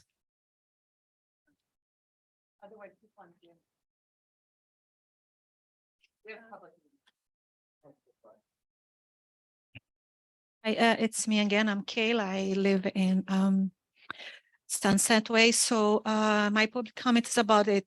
Well, I'm in distress because there's the meeting here. There's not much community representatives is like not enough. We need to I don't know, do something better. I know it's very consultative, exhaustive job. I'm here for like 2.5 hours, and I feel like we need more people here, more people like me, people, because we have problems in our community. You need to be solved, and all this money goes in and out. People are voting for us, giving a solution that maybe is not what we want. So I'm talking about for myself, not for other people, but you guys need to put posts on post office for the meetings, you know, like have some like connection with the community, real community. Who are the people live here, you know? Who are they, what they need? It's true, like, okay, you guys are up there and getting paid, we're taxpayer, we need to know like what's exactly going on, like, and if you cannot have access to you guys because limitations, this is neglection, you know, very neglected environment, because see, the room was 14 people, now just 3 or 4 left. I'm the only one here. So please guys, spread the news, put in a post office, Safeways, you know, whatever. There media's all over the place. So make sure we have democracy, make sure the community knows what's going on so we can together make solutions, you know, just spend the money. You know, you don't know what's going on with the money, you know, it's not good. Thank you.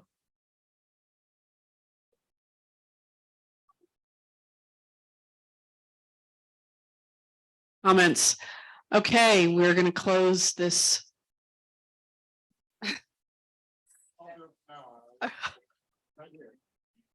Thanks, Jack. Okay, we're going to move. Thank you, Artiscape, you patient souls. Okay, so we have an informational update on the utility boxes, the ad hoc committee. We have some themes that were collected from a Google form that was put out. Artiscape is going to tell us a little bit about the options. Very excited to have you all here today. Thank you so much. Take it away. My name is Kate Ortolano. I'm a co-founder at Artiscape, and we're located in the Springs on Highway 12.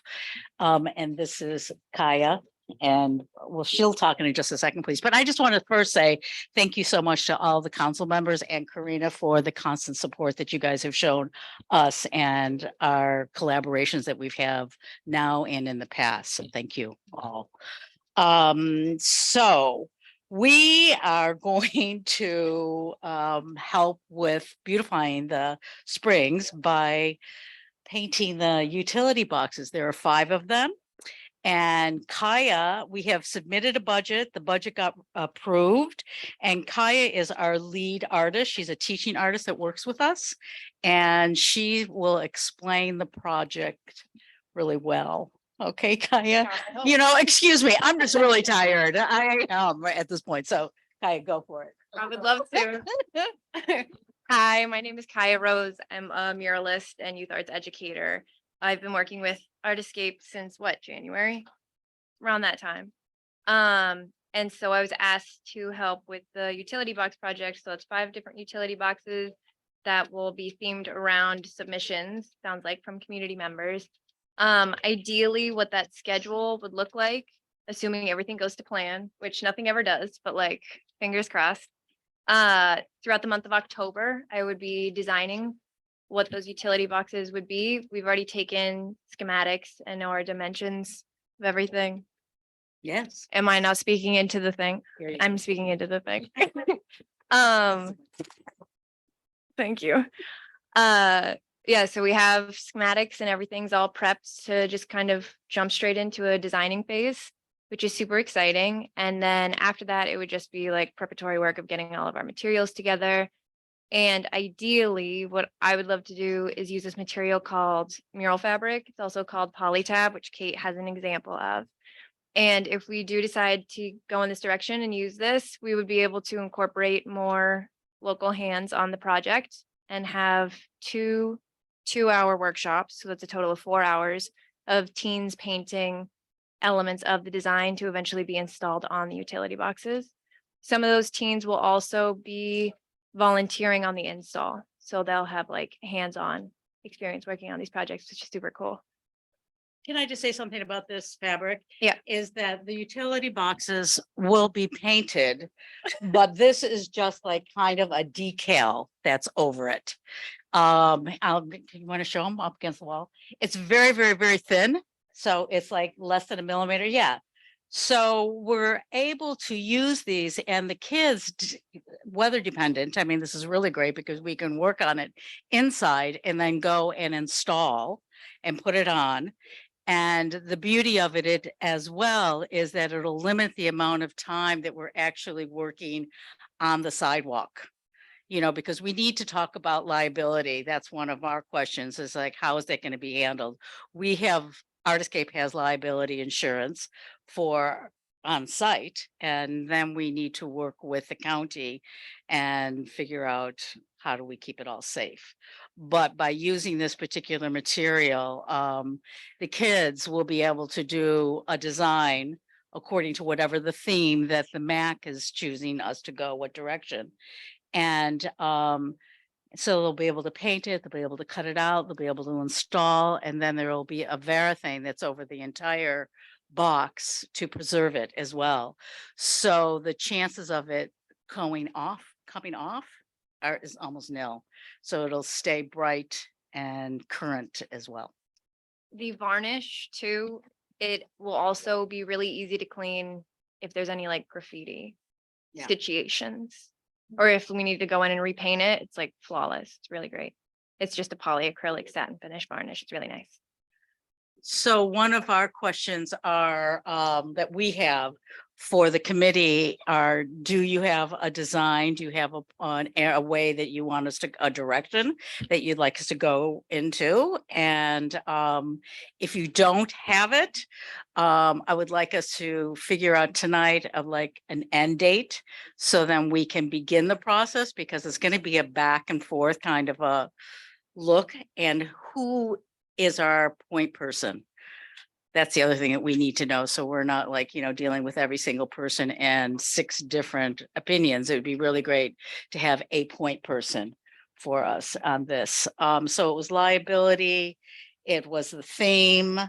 And we're really excited about bringing the kids in on this project as well. And that I think will be, there's ownership that happens. We bring the kids in from the community that are actually helping to design it. There's chances of them destroying it or their friends destroying it really decrease as well. It's also just incredibly empowering to like create something that the world is going to see, and all of your like fellow community members and friends and family are going to see. It's cool. And if anybody wants to see the budget, we have a budget. Is this, Karina, is this okay that we're showing this? the budget. So this is the budget that we submitted, and this is Kaya's resume. If anybody's kind of interested about, Kaya's done a lot of public art and mural work with Art Start, Santa Rosa, Inverness, or not Inverness, Point Reyes, which is where I found her. In the middle of the woods. Anyhow, so if you all would like to look at this, we'll pass it around. And for those of us on the council that are not familiar with Artscape, I brought a couple of pamphlets of our class listings and a general brochure about our mission and who we are, because I'm not sure if everybody is familiar with Artscape in general. So, questions? So do we want to show the themes that we identified? I see it on the sheet. Yeah. Okay. Yeah, so through the chair, just so for our members of the community that are watching on Zoom, the information, Kate, that you are presenting to the council right now, just make sure to send me an email version so I can post it on the Springs MAC agenda for the community's accessibility, please. Perfect. Thank you. And then I will share my screen so you can see the themes that were collected through the Google form. And then we'll get comment from the council and see if there's anything they want to add, and we'll try to answer some of your questions as Thank well. you. So we put out a Google form. It was not a huge response, but it was a few folks who gave us some ideas, and it's lots of nature. They want flowers and that represent our area, and some landscapes. The creek would like that included, the oak trees, because they're so prevalent here as well. The folks that they would like represented are working class people, families, Latinx families, elders, youth, and they'd like to see some children playing. Bright colors, diversity, music, dance, local businesses, although we can't put any signage on it, so we can't write any words, and kind of a theme of unity in one community. So those are some of the things that came out of the public outreach. And I'll see if there's anything additional that the council would like to add to that list. Can I comment? Sure. So that's all over. I mean, that's huge. That's a huge array of themes.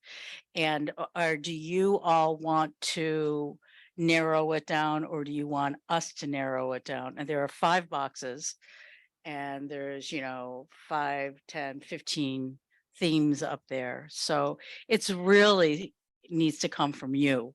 We'll be able to put our artistic twists to it, but it's really those of you making that decision. So I'm not sure how to do that. Council has to say. Okay, perfect. And then, I mean, I have some ideas, but my fellow council members. Through the chair, I'm going to share real quick on screen. The town of Windsor did something very similar, and I'm going to show their website. And what they did is their overarching theme was discovering Windsor. And they also decorated utility boxes. So if you go to their website, again, it's Discovering Windsor Through Art, and you'll see that there are similar themes to what our community seems to have identified as themes of interest that represent the Springs. You see nature, you see people, you see color. I mean, I see music, I see life. And so just an idea for this council's consideration and for Artscape to consider as well. Thank you. Celeste, it looks like you want to say something. And then Jack, did I see your hand? No. Okay. Yes, thank you. First of all, I just really want to thank you guys, not just for this, but just for being such an important and colorful and bright part of our community. You do so much for the Springs, and you provide so much. Even during the pandemic, when we were all locked down, you guys were putting together art kits, and just, you're such a gem in our community. So thank you. I am just in love with this project. And when I look at sort of the themes that people are suggesting, a lot of those feel like they're ones that could actually kind of entwine together, right? Oaks are along the creek, and children play in the creek, and you know, families, well, you know, like so many of those things I think could be sort of pulled together.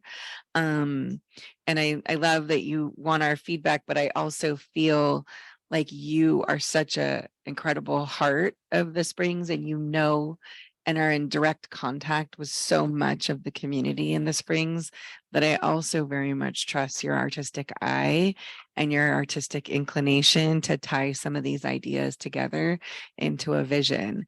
I think if you were coming from far away, we'd be having a different conversation, but you're so much a part of this community, and you know, so all the people and all the things that we love, because you are the Springs, you are so much part of it. So I just trust your artistic vision in taking these themes and creating something that represents and celebrates our community. And I think that that's something that sets us apart from the city. We are very colorful in the Springs. We love color. I remember when there was suggestions to paint us all peach, and everybody freaked out because that's not us. We're a colorful bunch around here. So just that would just sort of just be my feedback and ideas, taking some of these ideas and just really using your artistic lens to pull together a vision. Comments, Jack? Oh, hi. So something that I think about with this is trying to highlight the identity of the Springs. Whilst, you know, there's a lot going on there, but how to differentiate this versus another city's utility boxes, I think is like a kind of cornerstone, and whether it's something that can be incorporated in. I'm just looking kind of like an end result. You've got 5 boxes. Is it 2 large, 3 medium? Let's go with that. If there's a way to, sorry, this is basically my university stuff coming back to me now. Like, I'm hearing Tim Gunn saying cohesion. That's basically what's coming out right now. Of sort of like how they could be sort of tied together to build a an overall feel for the area. So as you go through, not just the visual landmarks like the water tower, but something to accent and highlight, and I can't words. That's my comment. Thank you. I understand. Yeah, we totally. Yeah. We know what you're saying. And we agree. Yes, for sure. We do. They should all be connected in some way. Yeah. If it's through like some kind of storytelling element, or just like something replicating over all of them, or one leading to the next, there'll be something for sure. Joe. And you saying that exactly why, just like Celeste said, I think y'all should take it and go the way that y'all feel the best about it. You're the artists, you're in the Springs. Sounds like you already have that want of it to be cohesive. So I'm not an artist, so I yield to y'all. Joe, I agree, and I'm so excited that the youth are involved. I think that's probably the, you know, thank you for being the artistic director, Kate. Thank you for your vision, and I just am so excited that there's going to be youth involved, and I really appreciate the way you've been thinking about it to make sure that everybody's going to be safe and that you're taking weather into consideration and everything. So thank you for that. And I agree with everyone on the council. We think that you're the best. I believe you're the best suited to put this together. Joe. One other thought, and I no longer have any power over this at all, but I would suggest connecting with teen services, because they have insurance for small field trips and trips like that. So that insurance, of their team and their teens were with y'all, that would most likely cover that, I assume. Once again, I don't work there anymore. I don't know, but that is a thought for that side of things. Okay, the other question you had was about the point person, and I'm guessing that's but I don't know if that's true. through the chair. Your point person would be your ad hoc through Supervisor Gorin's office. So it would be Maite, Jesus, and myself. Your emails would come to me and then I would connect with them. Yes, and I can't speak directly to liability, but I do know that we're working on an encroachment permit with public infrastructure, and that might cover liability. I do know that this project is funded through Supervisor Gorin's office.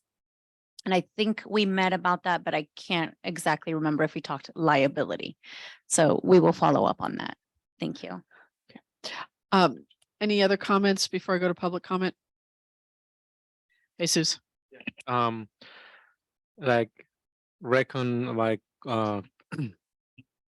council members' comments about we trust your artistic skills. I'd just like to recommend that 3 of the boxes that we have are made out of wood, so maybe that will change the dynamic of the material that you have. Just saying, maybe not, perhaps. And also these boxes are situated in a kind of sketchy place. So not a sketch, but the view is not a 360 view of the boxes. So some of the boxes you can only see them from certain points, and that would also will have to come into mind for that when doing the design. But also another recommendation that you might already have is that you can use some of the elements on one side of the utility box, and then utilize elements on other side of the box, so that you can incorporate all of those elements. But I know that you already know that. Thank you. Thank you, Jesus. The chair. Jesus, correction, I don't believe they are made out of wood. These are all metal material. These are the images of the boxes. So these are 2 of the Caltrans boxes that are on Highway 12. And you are correct that, 3 sides do face the highway, and then 1 side faces the residential area on both of these boxes. And then these are the Comcast boxes, and I don't believe they're made out of wood. But I could be wrong if you personally saw them and touched them, but I don't believe they're made out of wood. Yeah. Right. And I'm sorry, we would have noticed if they were wood, and it would have been in consideration in our material as well. I do have a question though, where the 3 boxes, the small ones, there's like 1 box that has been left out. There's actually 4 boxes there, right? Or no, there are 2 boxes, but this 3rd one has been left out. Yeah, there are 3 boxes there, but only 2 of them were given to us to budget in and do all that fun stuff. So we just kind didn't. of curious why that would be a lone box. It'd be sad. Can you turn up your? Oh, Thank you. Thank you. That's a great question. So this was brought up early on when this project took off. So the reason for that is because not all of the agencies, meaning AT&T, Verizon, PG&E, approved usage of their boxes. So we can only have, we only got permission to use those 3 Comcast boxes and the 2 utility boxes from Caltrans. At this time, maybe things could change in the future, but for now, that's all we have. Know whose box that is, that 3rd one that's been left out? I would love to say yes, but no. And I did my best efforts to get all the other agencies to respond, but they could not identify their boxes. Thank you. As soon as they see the boxes and what they're going to look like, everybody's going to want to be in. So is there any other comment? We'll go to public comment if not. Any public comment, folks in the room or in Zoom?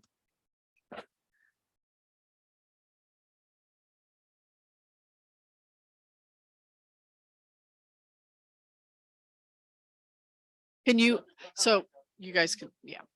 Yep, thank you. I'm a designer. Oh. Anyway, another, but. Can you talk to us? I wonder if your material is, I don't know what kind of material is organic, and I thought it was a wood, but now she told, yeah, she showed us that is metal. So kids has to be safe, right? It's my thought, it's my opinion. And metal, kids working on them, I don't know what kind of material you guys brought, must be organic, like 100% organic, like plants. And wood would be fine, but with metal, you have to use glue. Unless you guys have 100% safe glue, I do not recommend kids working with glue and work on this project. That's my intake as a designer. Okay, thank you. Appreciate it. Thank you. So do we have any other comments? Do you want to respond to that? We would not subject any of the kids to any hazardous glue. If there is anything that is hazardous, we will set them aside and we will wear our own masks to cover ourselves. But this particular project does not call for organic materials, and I am a big proponent of organic art materials. I mean, I make my own art materials, but this project isn't going to, especially if you want longevity, what's the word? Again, Yeah, that's the word. Yeah. Yeah. If you want it to last, and that's the idea that, 3 years down the line is still going to look as vibrant and beautiful as it was the day it was installed. Material that we're using too is it's an acrylic paint. It's professional grade like muralist paint, but it is safe for people to use. It's not very much different than paint that's being put in classrooms. Anything past that is just an acrylic medium that we're using to install it. I don't know if you felt on the opposite side of the poly tab, the shiny stuff. It's a mixture of Nova Gel with our varnish. So all of that is safe as well. And because we'll be working outside with like the smelliest thing that we got going on, we can still use masks and gloves, and we will for sure, but it's nothing super toxic. Yeah, thank you. Kate and I have worked together for close to 30 years, so I know that she's got, she's gonna make sure the kids are safe, so thank you. Anything else? And did you get your questions answered? Thank you. Yeah, that's really, thank you both so much for being here. Really nice to see you. Yeah, thank you. And thanks for taking this project on. We're excited to see. Yeah, we're excited to see it turn. Yeah. All right. Well, I've got some other projects in mind. So thank you. Yes. Before they run off to rest. So per your agenda, there is an item to discuss the theme. So I need to hear a motion on the theme if you have decided, or if the motion is to let Artscape work based on the themes that you presented today. Thank you. I motion for us to let Artscape choose based on the document presented, what will go in the boxes. Second. I second. All right. Thank you. All in favor? Aye. Aye. Thank you. To get a copy of that document. Okay.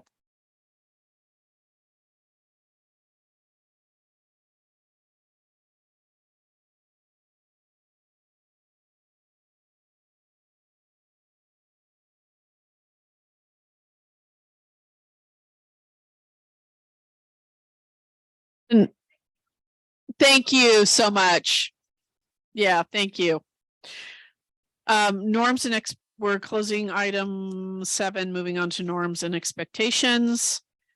This was bumped from the August 9th meeting. The ad hoc is to present a second draft to the council for discussion and adopting respectful public comment guidelines. Is that something we can do tonight?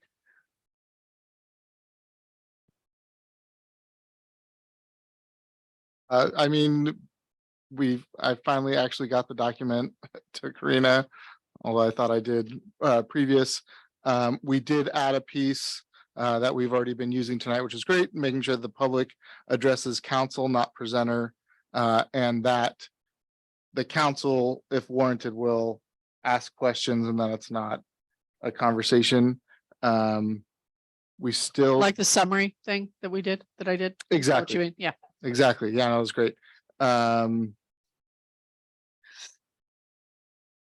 Yeah, I mean, just that clean piece of the civility clause, I think is still something that we did not put in. We do not have that. I don't know if we want to try and throw one together or if we have an example to use. Yeah.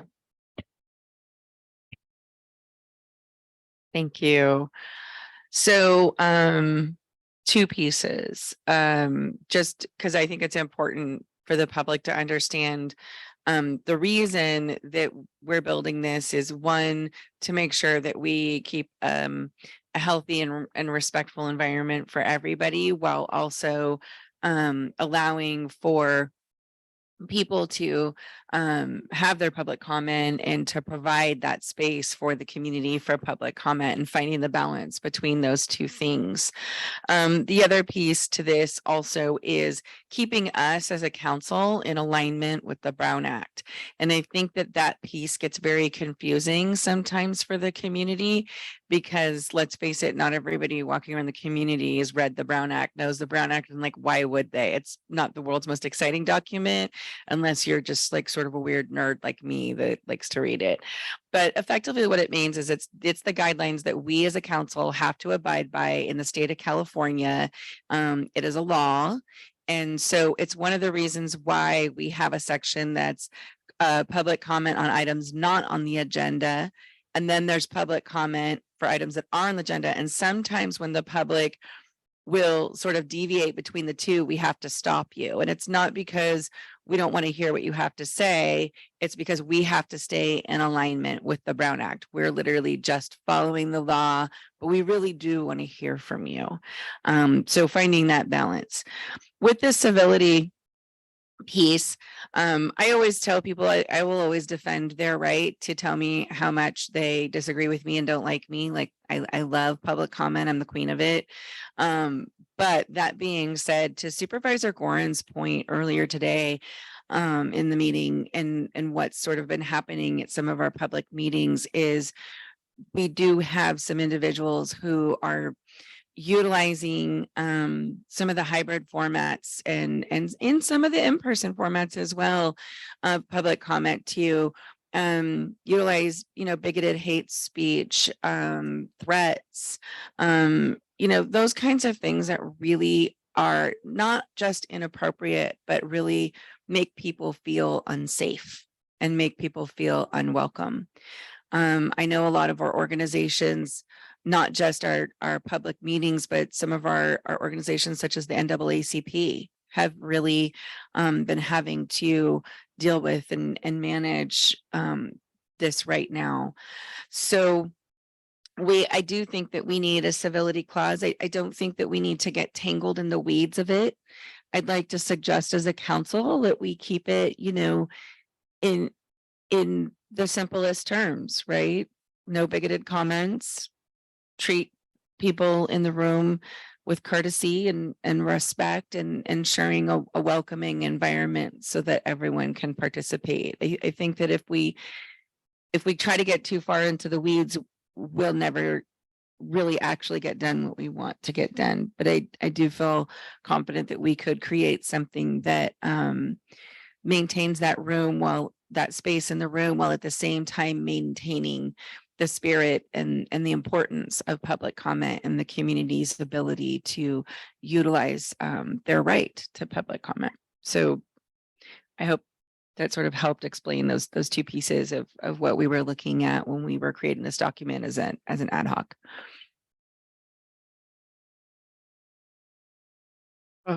Mari Carmen. Thank you, Celeste. I think just definitely highlighting on the word safety. I know that was mentioned like a healthy environment and bigotry. But I think just, maintaining the safety of the participants and the council members. And so that's the reason why, as mentioned, we wanted to make get this norms and expectations topic on our agenda. Thank you. Would the ad hoc like to make a recommendation on what they'd like to have happen next from us?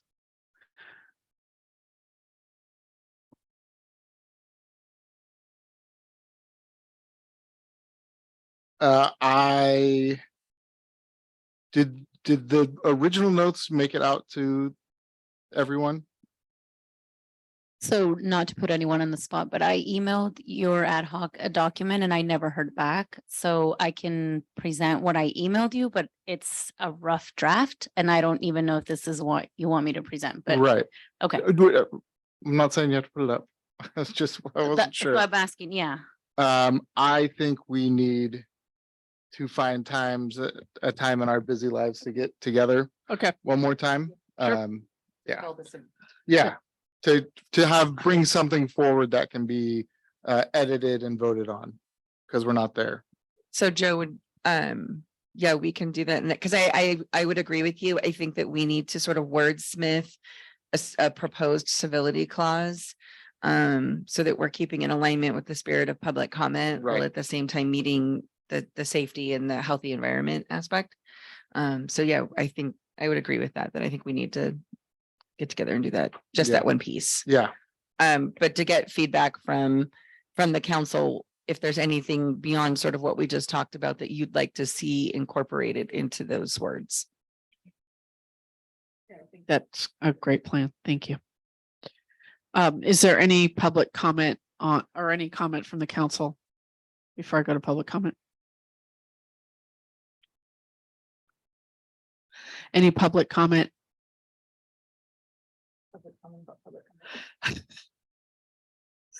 Well, they align with our norms. Yeah.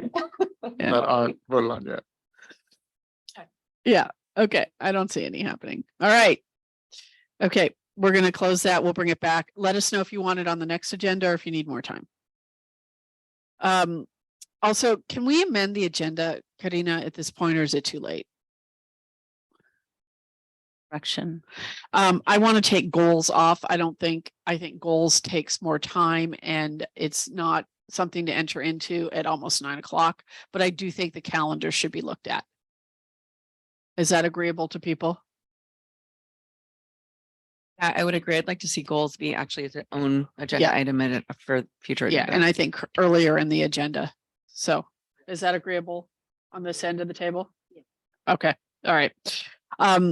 We do have, I think we can talk about the calendar events though, because we do have some things coming up and we may need to approve budgets at the next meeting. Are we doing our traditional Dia de los Muertos and holiday and those things? Have we looked at, are there any recommendations? Is this a resolution? Yeah. Are there any ideas about what we have coming up?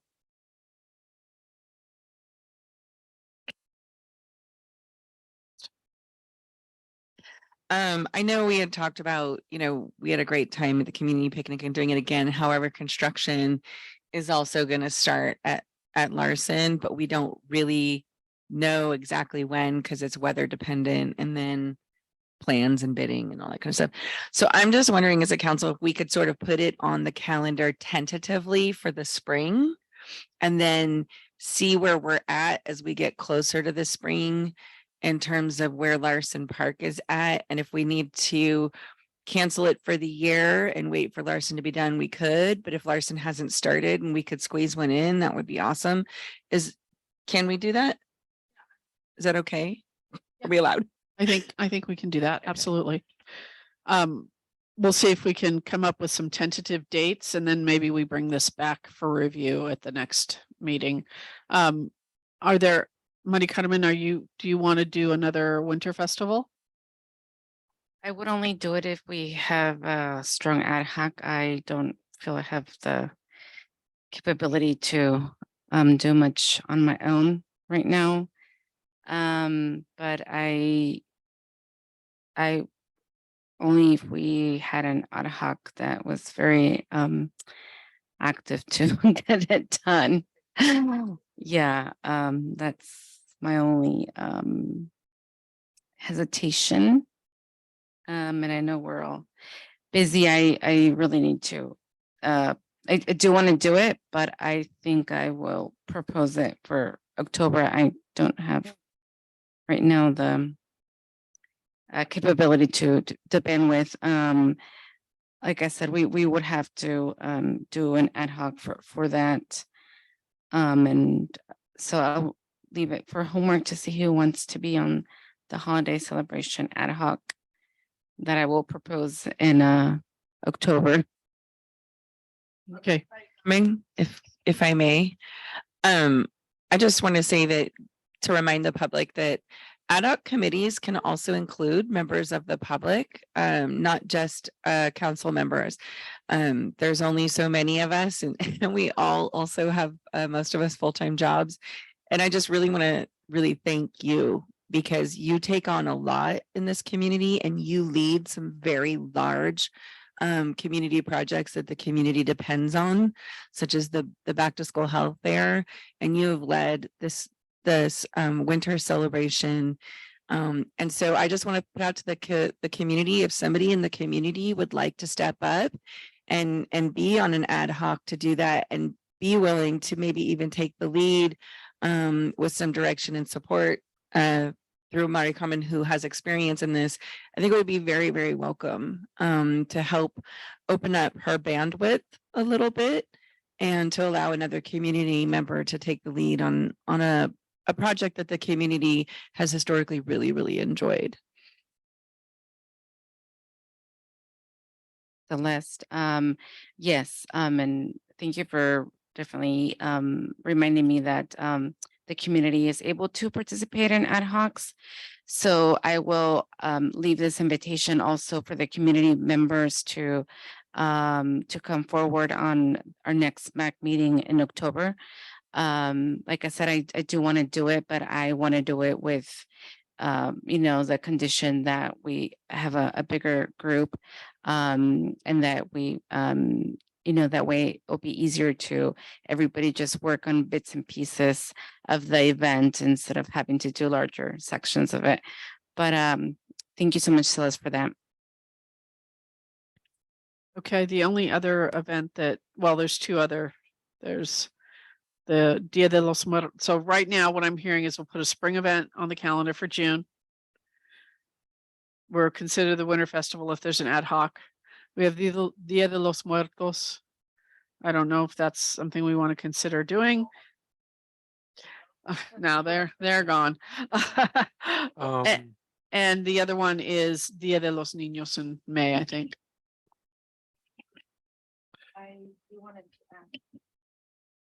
So there are already events happening in the community. Would there be any way that we can support or go volunteer as the MAC and table at the events that are already existing? For example, assuming like La Luz will be doing Dia de los Muertos. And so I don't know if that's something that we can consider as well.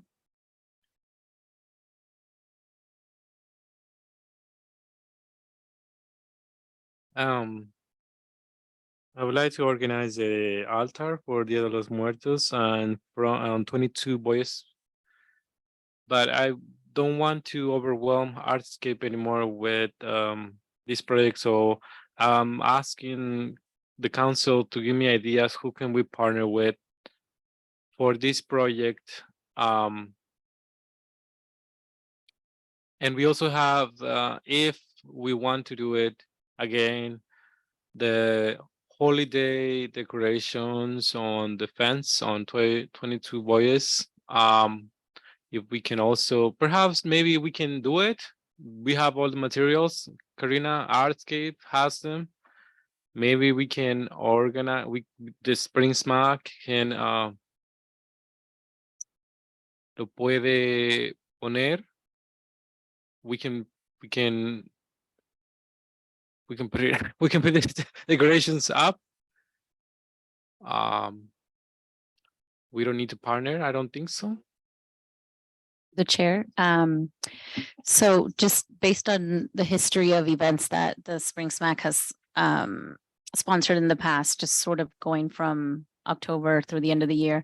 There's two events that you guys have done in October, Dia de los Muertos altar and Dia de los Muertos, well, two altars, Dia de los Muertos altar at the 22 Boys fence, and then one at the Larson Park Community Garden. So I don't know if you guys want to do both. The only reason you need to partner with an organization is for any funds that need to be distributed. And it's basically just a fiscal sponsor. But the MAC is supposed to be doing the work in partnership with community members, in partnership with the organization, if the organization chooses to get involved. If they just want to receive the money and purchase the material on your behalf, that's perfectly okay, as long as your council is okay recruiting community members or doing the work on your own. So you're absolutely okay to do that, Jesus, if you want to take the lead and your council will support you, or if you're seeking community support to decorate both altars or just one, it's really up to you.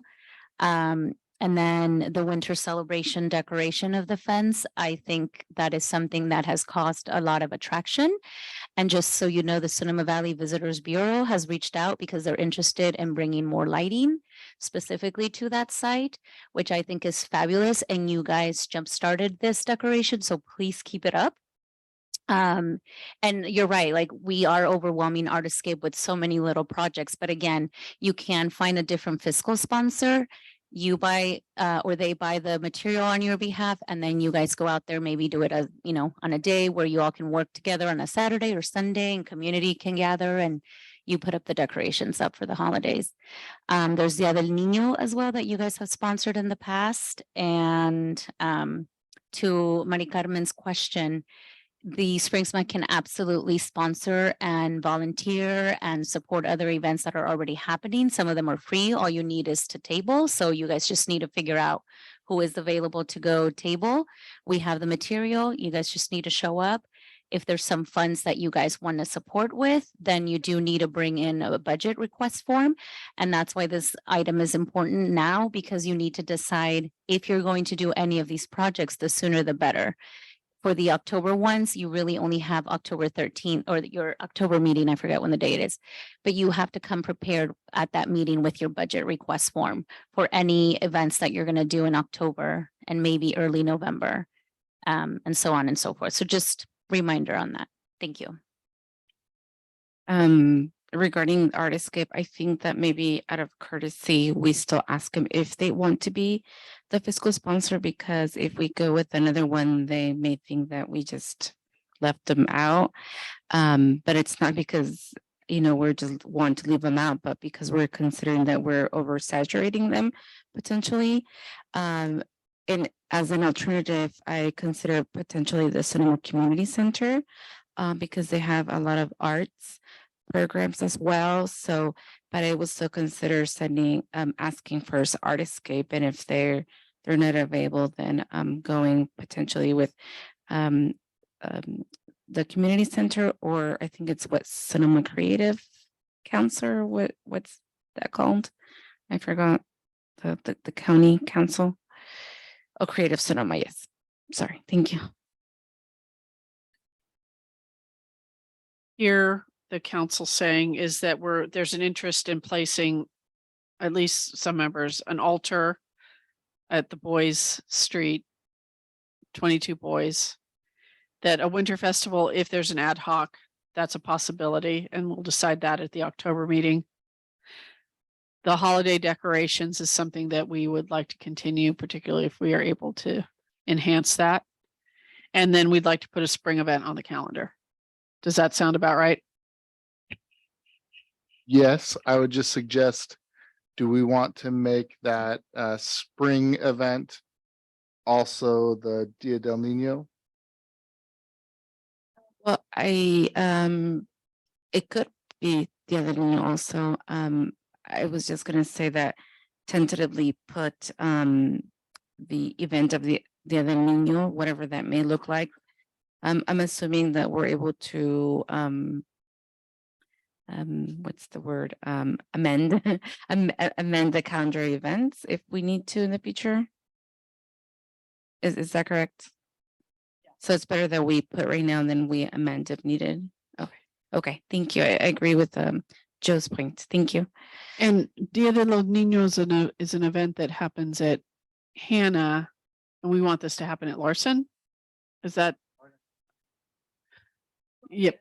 It's we did it with Quetzalén. Yeah. It was a thing with Quetzalén, and I'm sure maybe Quetzalén can dance at the event at Larson. It wasn't really a location. It was more where we were able to get more children. But usually, wherever you have Quetzalén, you know, you have children, wherever that is, whether it's here or Jupiter. Okay. So is there a motion from the ad hoc to do the altar,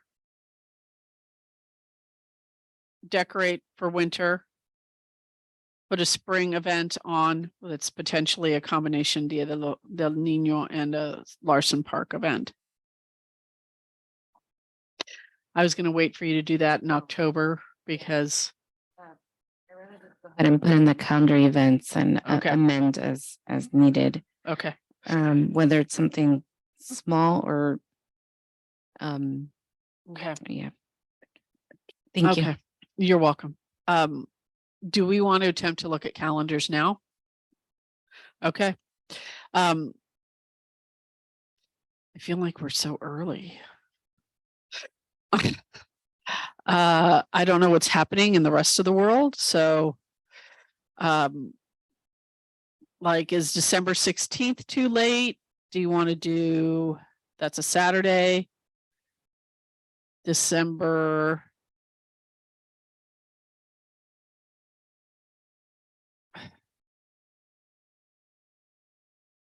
Thinking more about potentially the 9th or the 10th because the 16th is the weekend for fish distribution for the holiday basket. I'm not here that 9th and 10th weekend, but yeah. And then we compete with unless it's the 17th, but it's either between the 9th and 10th or the 17th. What if we did it earlier?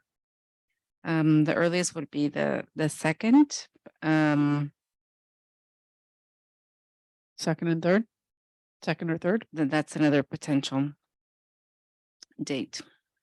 So let's put that in as the date and we can, when we get closer, if we need to shift or if we need to cancel, as we don't have an ad hoc where there's also that, but Which one would you prefer, second or third, Saturday or Sunday? Saturday. December 2nd. Okay. Just to check, is this for the holiday is that your- decorations? No. It's the festival. What day is the City of Sonoma Lights Festival thing they do on the plaza? Oh, I don't Before Thanksgiving. Oh, you're gonna go. Helps. But I need to hold it up because of me. Okay, I got lost. Jack, what did I you have say? CSBA conference. Oh, a calendar. Jack, what did you say? I was asking about when the City of Sonoma lighting of the Christmas tree thing is, but it's much earlier, so disregard. Yeah. Okay, so we've got conflicts on the 2nd, we've got conflicts on the 9th, we've got conflicts on the 16th. The 2nd is just me and I don't want to hang anybody up. I was just letting you know. It's just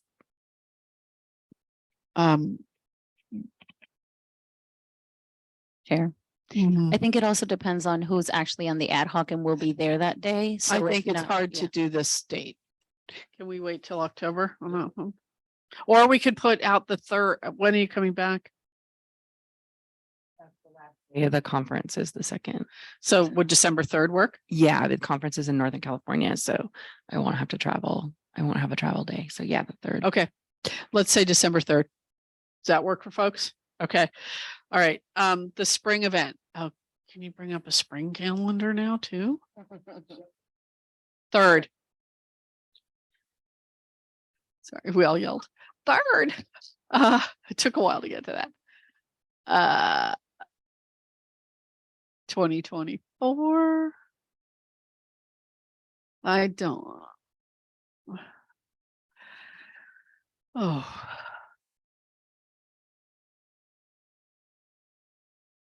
Last time we did it June 17th or something like that. And we definitely don't Awesome. want to do that again because that was Juneteenth. We had just did it because that was the only at that time the only date we kind of had available. Uh-huh. Because Father's Day is the 16th this year. But that weekend is when a lot of the Juneteenth celebrations happen. So I feel like it's a bad weekend. How about the 22nd or the 23rd? Yeah, I think the 22nd and 23rd is great.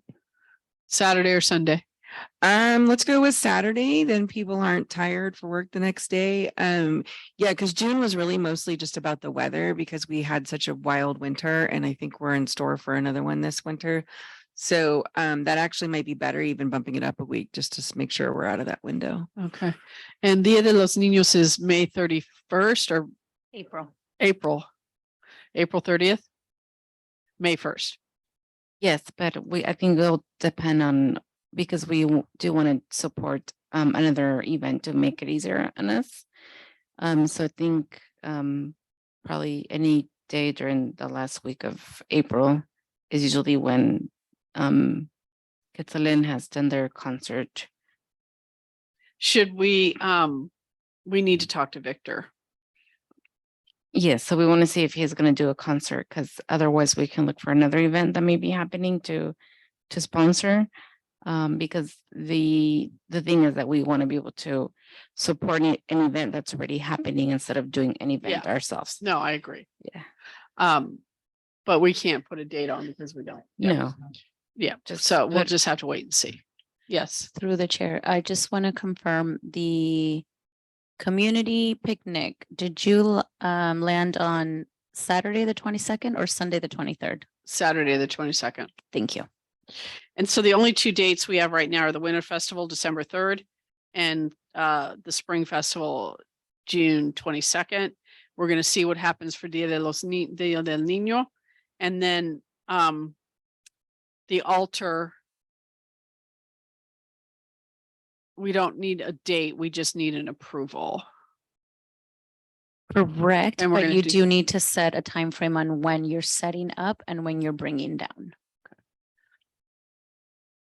Jesus, do you have any ideas on that? We're just trying to set dates. Nobody knows what's going on when there's a calendar happening. Just causes confusion. Do you want, what do you think, Jesus?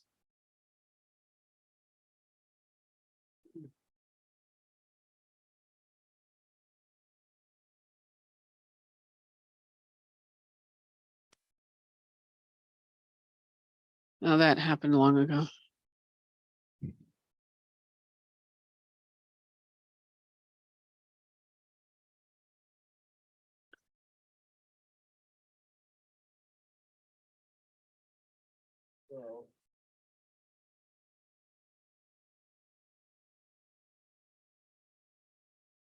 Maybe set up October the 28th and take it down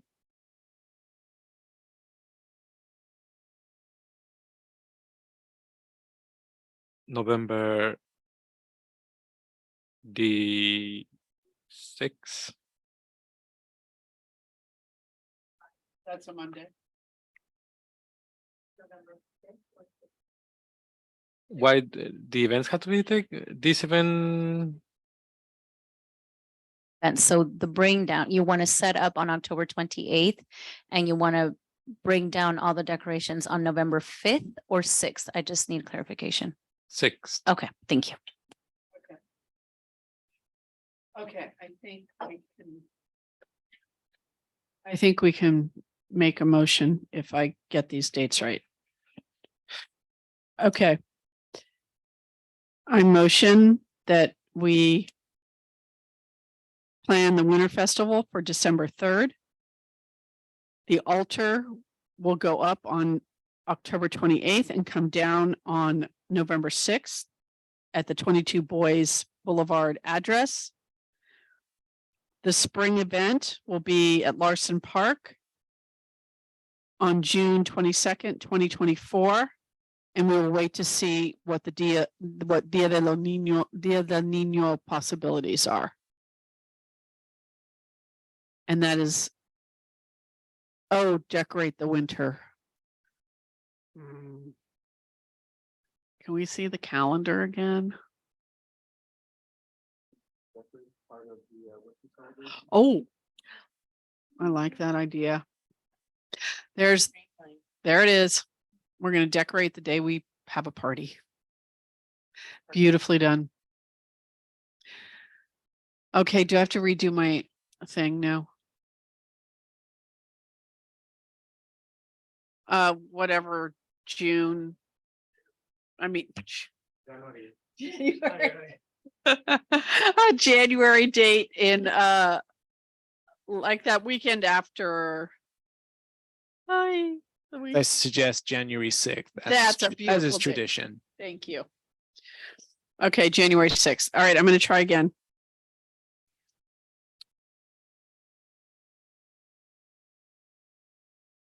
Yeah, it was. I think it's a Saturday.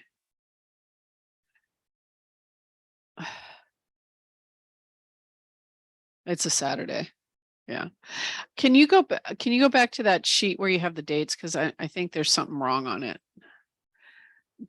Oh no, that's right. Okay, that's good. All right, here we go again. The Winter Festival will take place on December 3rd, and the decorating will happen at the same time. The decorations will come down on January 6th. I meant to do this in order. I'm just too late. The altar at 22 Boys will be decorated on October 28th and come down on November 6th. The spring event will take place on June 22nd, 2024, and we will look for an opportunity to support Dia del Niño. That's a motion. Is there a second? I second that we tentatively put all these dates on the calendar. Beautiful. Is there any public comment or other comment from the council? Oh, all in favor? Aye. Thank you. And I have no comment. I get punchy after 9 o'clock. Yeah, I mean, between the 10 of us, I can figure it out. Okay. All right, any comment? Public? Okay, this is exciting. All right, this is awesome. This is the first time we've ever had dates this early, so that's fabulous. Thank you. Okay, we'll do a quick ad hoc report. Jack and Mari Carmen, adopt a road. All right, adopt a road. So for folks who are wanting an update on this, we are looking to adopt from Olive Avenue to Highway 12 on Verano Avenue. So Verano Avenue, both ways for cleanup. At this point, the application has been signed. It has been approved by the chair and signed by. And I think we're at a point where choosing a date is probably a good idea for the first pickup. There are 2 pickups per year. There is a slight snag in that the weather's starting to get a bit not so good. So we may wish to postpone the first pickup till a time where weather is better. Because if we're looking to get volunteers involved, they probably don't want to do it in the rain. If you do, please call me, but I imagine you will not like that. So I think the next stage here is to take a look at the long-term weather forecast and cross our fingers. and see if there's any potential suitable dates in the beginning of 2024, as my schedule is not fantastic for the entirety of Q4. So that is the stage we are at now. A suggested date of January 15th, Martin Luther King Jr. Day. I say that because I also know that for all the years I was there, which I'm sure they will keep up, Boys and Girls Club does a day of service on that day. So that'd be able to get a lot of people out to help with that. Thank you for this comment, and I will put it in my calendar to bring my raincoat. I think January 15th could be a good date, and I will bring that forward to the next meeting for people to say yes to. Great, thank you. And thanks for all your work, Wendy Cunnerman and Jack, on that. Thank you, Jack. I kudos to him. Okay, bike racks. They're installed. Yeah. And tomorrow is the ribbon cutting. And which location is it? Totton by Michoacana. Okay, great. So, and that's happening at 6 o'clock, 6:30. Thank you. Oh, Yeah. okay. I had it at 6. Sorry, 6 o'clock. Ribbon cutting 6:30. We're very excited. If you've driven down the highway, I drove down the other day to see them, and it's super exciting to see. It took a year to get that done. So glad we could make that happen. Thanks, Joe, for all your work on that. And Jesus, thank you for moving those bike racks around for. And because I know Kathy King is surely still listening, we don't have extras, but there are 2 in very close proximity to the new SOS location.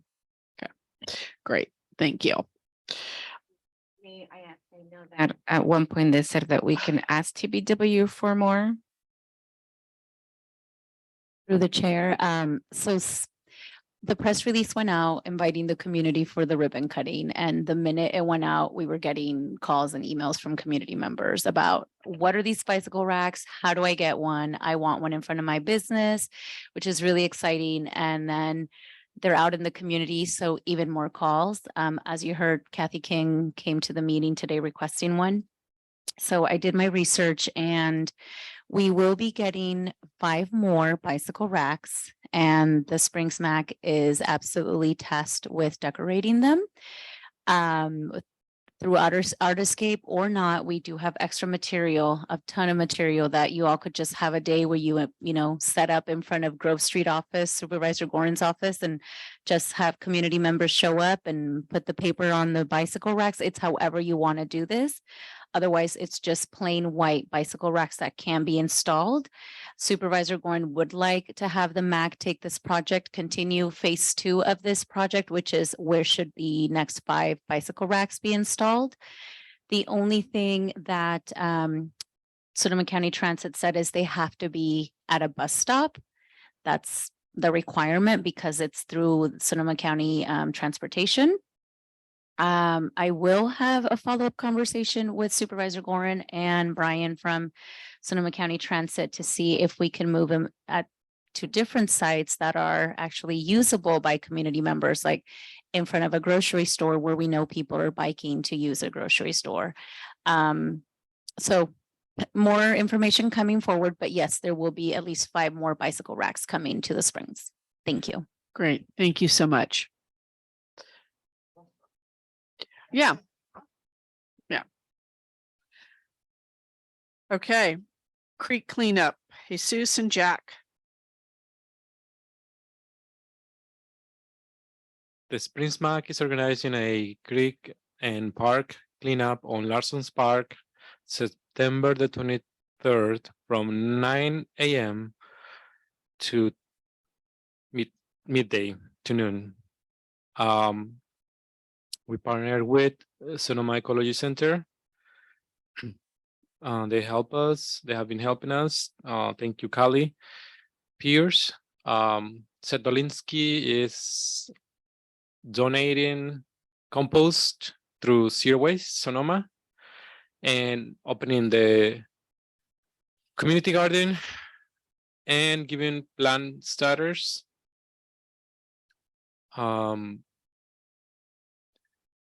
there will be a 30-yard trash bin from September the 22nd to September the 25th for anybody in the community who like to get rid of their unwanted items. And there will also be a 4-yard recycling bin for the same purpose. People to get rid of their recycling items. Your name, sorry, sir? Sorry, well, I'll talk to you later. Anyways, sorry.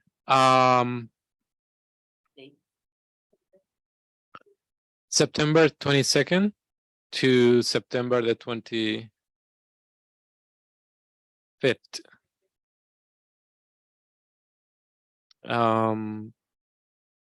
Jack, do you want to add more stuff to the ad hoc? Yeah, just one amendment. The compost is coming kindly from Zero Waste Sonoma. So whilst just wanted to call that one out, as they are also a partner on this event. And so yeah, just to remind folks, it is from 9 a.m. until around 12 p.m. We'll have everything provided for you. Just turn up, help us clean things up, and if you have any trash or recyclables you'd like to add into the dumpster, one of us will be there to help facilitate that. Thank you. Thank you both very much. Appreciate that. Okay, emergency preparedness. And Celeste and Miss Lombard. She's not here today. So I have spoken to I reached out to the school district for the permission to access the pod at or the COVEX, pardon me, at Altamira. So we do they did recommend that we need to actually get the permission from Altamira so that we can be there at a time that there are no kids. So I'm still working on that. And I still do need to make a meeting appointment with the new superintendent so that we can go over the MOU for the COVEX that is on the school district property. And on Monday, the 18th, I will be attending California Listos, which is the Department of Emergency of the Office of Emergency Services from the state of California. It will be hosting a summit in Santa Rosa. They're hosting different summits around the state to reach out to communities regarding emergency preparedness. So looking forward to that. And that is, and that reminds me that I will be suggesting an emergency preparedness for event for the month of May, which is Fire Emergency Preparedness Month. But I do want to let everyone know that September is the official Emergency Preparedness Month. So we do suggest to follow the different websites, whether it's Listos California for the state, Get Ready, which is national, or SoCo Emergency locally. And we also do have the website and Facebook for the Local Springs Map Your Neighborhood program. And thank you. That's it. Ms. Celeste, would you like to say something else? Just that if you want, I could send an email to the superintendent with you to set up that appointment. And then we could just get like a quick Zoom meeting or something. Okay. We appreciate that. Thank you. Thank you. Okay, thank you. The logo competition, we received another entry. We're up to 4. It closes September 30th.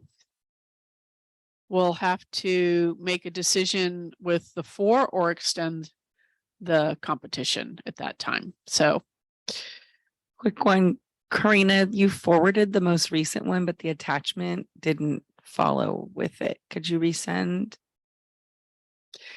Or we decide that we're gonna have to make a decision at the next meeting about what we have. One thing I do want to say about the logo competition, we did state the needs, and looking at the 4 submissions that we have so far, there's only one that actually meets the criteria. That's correct. Okay, just Yeah, that's correct. So we can give it to the 30th and then the ad hoc can reconvene and decide what to do. yeah. Okay. So the competition is still open for the next few days. Chair, Yes. I didn't know if you want us to show what you have so far or wait until the date closes. I kind of feel like we should wait till the date closes. I do just to too. like keep Yeah. everything fair. Yeah. I would feel, yeah, thank you. Especially because we did state that we were going to select finalists ourselves. Yeah. And then the community would vote, so I don't want to put something. Yeah. And then they'll know they're not final, you know. Yeah. Yeah. Yeah. Be transparent with our communities, to let them know, acknowledge that we have received 4 submissions as of today. Yeah. Okay. Social media and outreach. Like us on Facebook. We're still happening. Like our page, not our group. Share your friends. Thank you.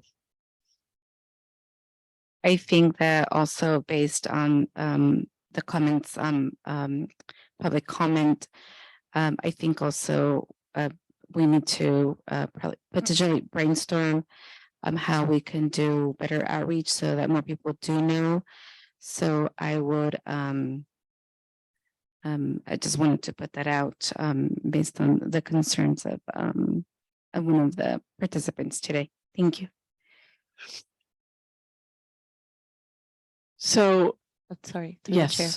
yes. Just wanted to bring to council's attention that one of your own council members reached out with concerns about your own outreach and county outreach as well. We did address the county outreach, but just wanted to let you know that your own council members are concerned about, how your meetings need to be more communicated to the community. So just wanted to throw that out there and to let you guys know, I personally go about every 2 weeks to the post office locally in Boys Hot Springs, and not every 2 weeks, about every week. And I make sure that the flyer is still there, and it's still there. So hopefully people are looking at the bulletin board and notice that flyers go up there. I've posted, the Springs MAC flyer, the bilingual listening session flyer. If I see something that's outdated, I do the courtesy and remove it. If it's something that's still relevant, I make sure that it's still there and people can see it. But I agree that the Springs MAC could do a little bit more outreach in person, attend events. And if you need support from our office, by all means, please ask. Thank you. It'd be great if somebody else wants to join the ad hoc. That'd be awesome. So if there's any volunteers, we'll take them. Yes, 2 seats to your left. You have a volunteer.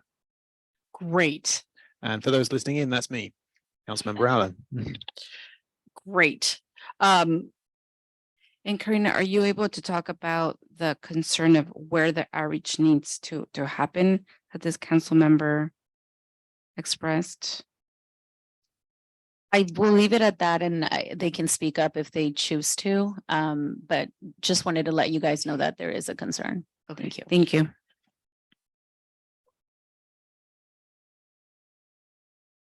Okay. So is there any more comment?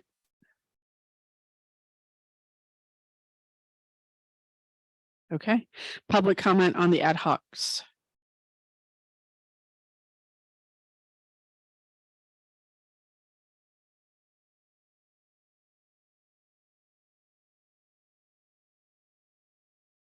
I don't see any. Sorry. If you don't see any, that's good. That's a good start. All right. We will close public comment. Okay, we're rounding the corner.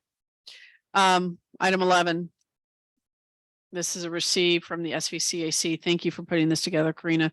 The August SVCAC meeting included an overview of the joint powers authority between the city of Sonoma and the county. I'm slowing down. And the presenters were Ariel, Supervisor Gorin, Cecily Cadone, Permit Sonoma, David Gwynn, and the Community Development Director for the city, Jennifer Gates. The commission continued to discuss about increasing city project review by the commission, moving forward towards a large community listening session of some sort and a comprehensive planning efforts, including the general plan. The city agreed that the commission has been underutilized by the city and will include them, particularly around large comprehensive planning efforts like the general plan. They also changed their November meeting date to November 29th due to the conflict with the Thanksgiving holiday. Any comments from the council?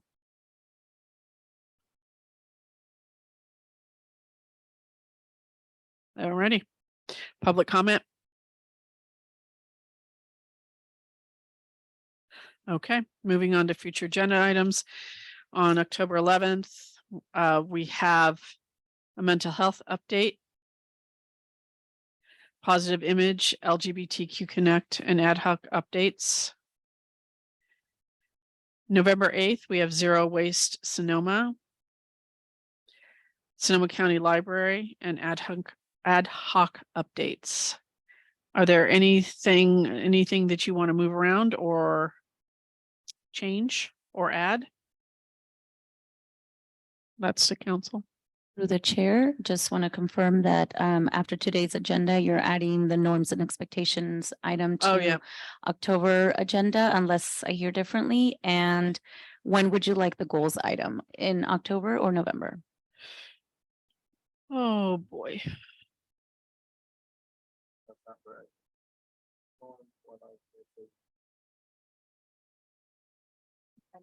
Just we do goals in November since we've got norms for October, just to keep our agenda manageable. I agree. Okay. Anything else?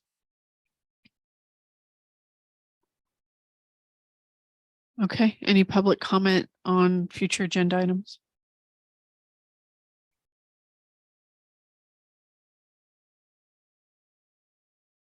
All righty. I'd like to thank KSVY, Lynn Marie, SVUSD, our interpreters, Karina, for all your support to make this happen. Bob, thank you for your flexibility today and setting this all up for us. Thank you to the audience who stuck with us. Thank you to my fellow council members. May I ask for a motion to adjourn? To adjourn. Second. I second. All in favor? Aye.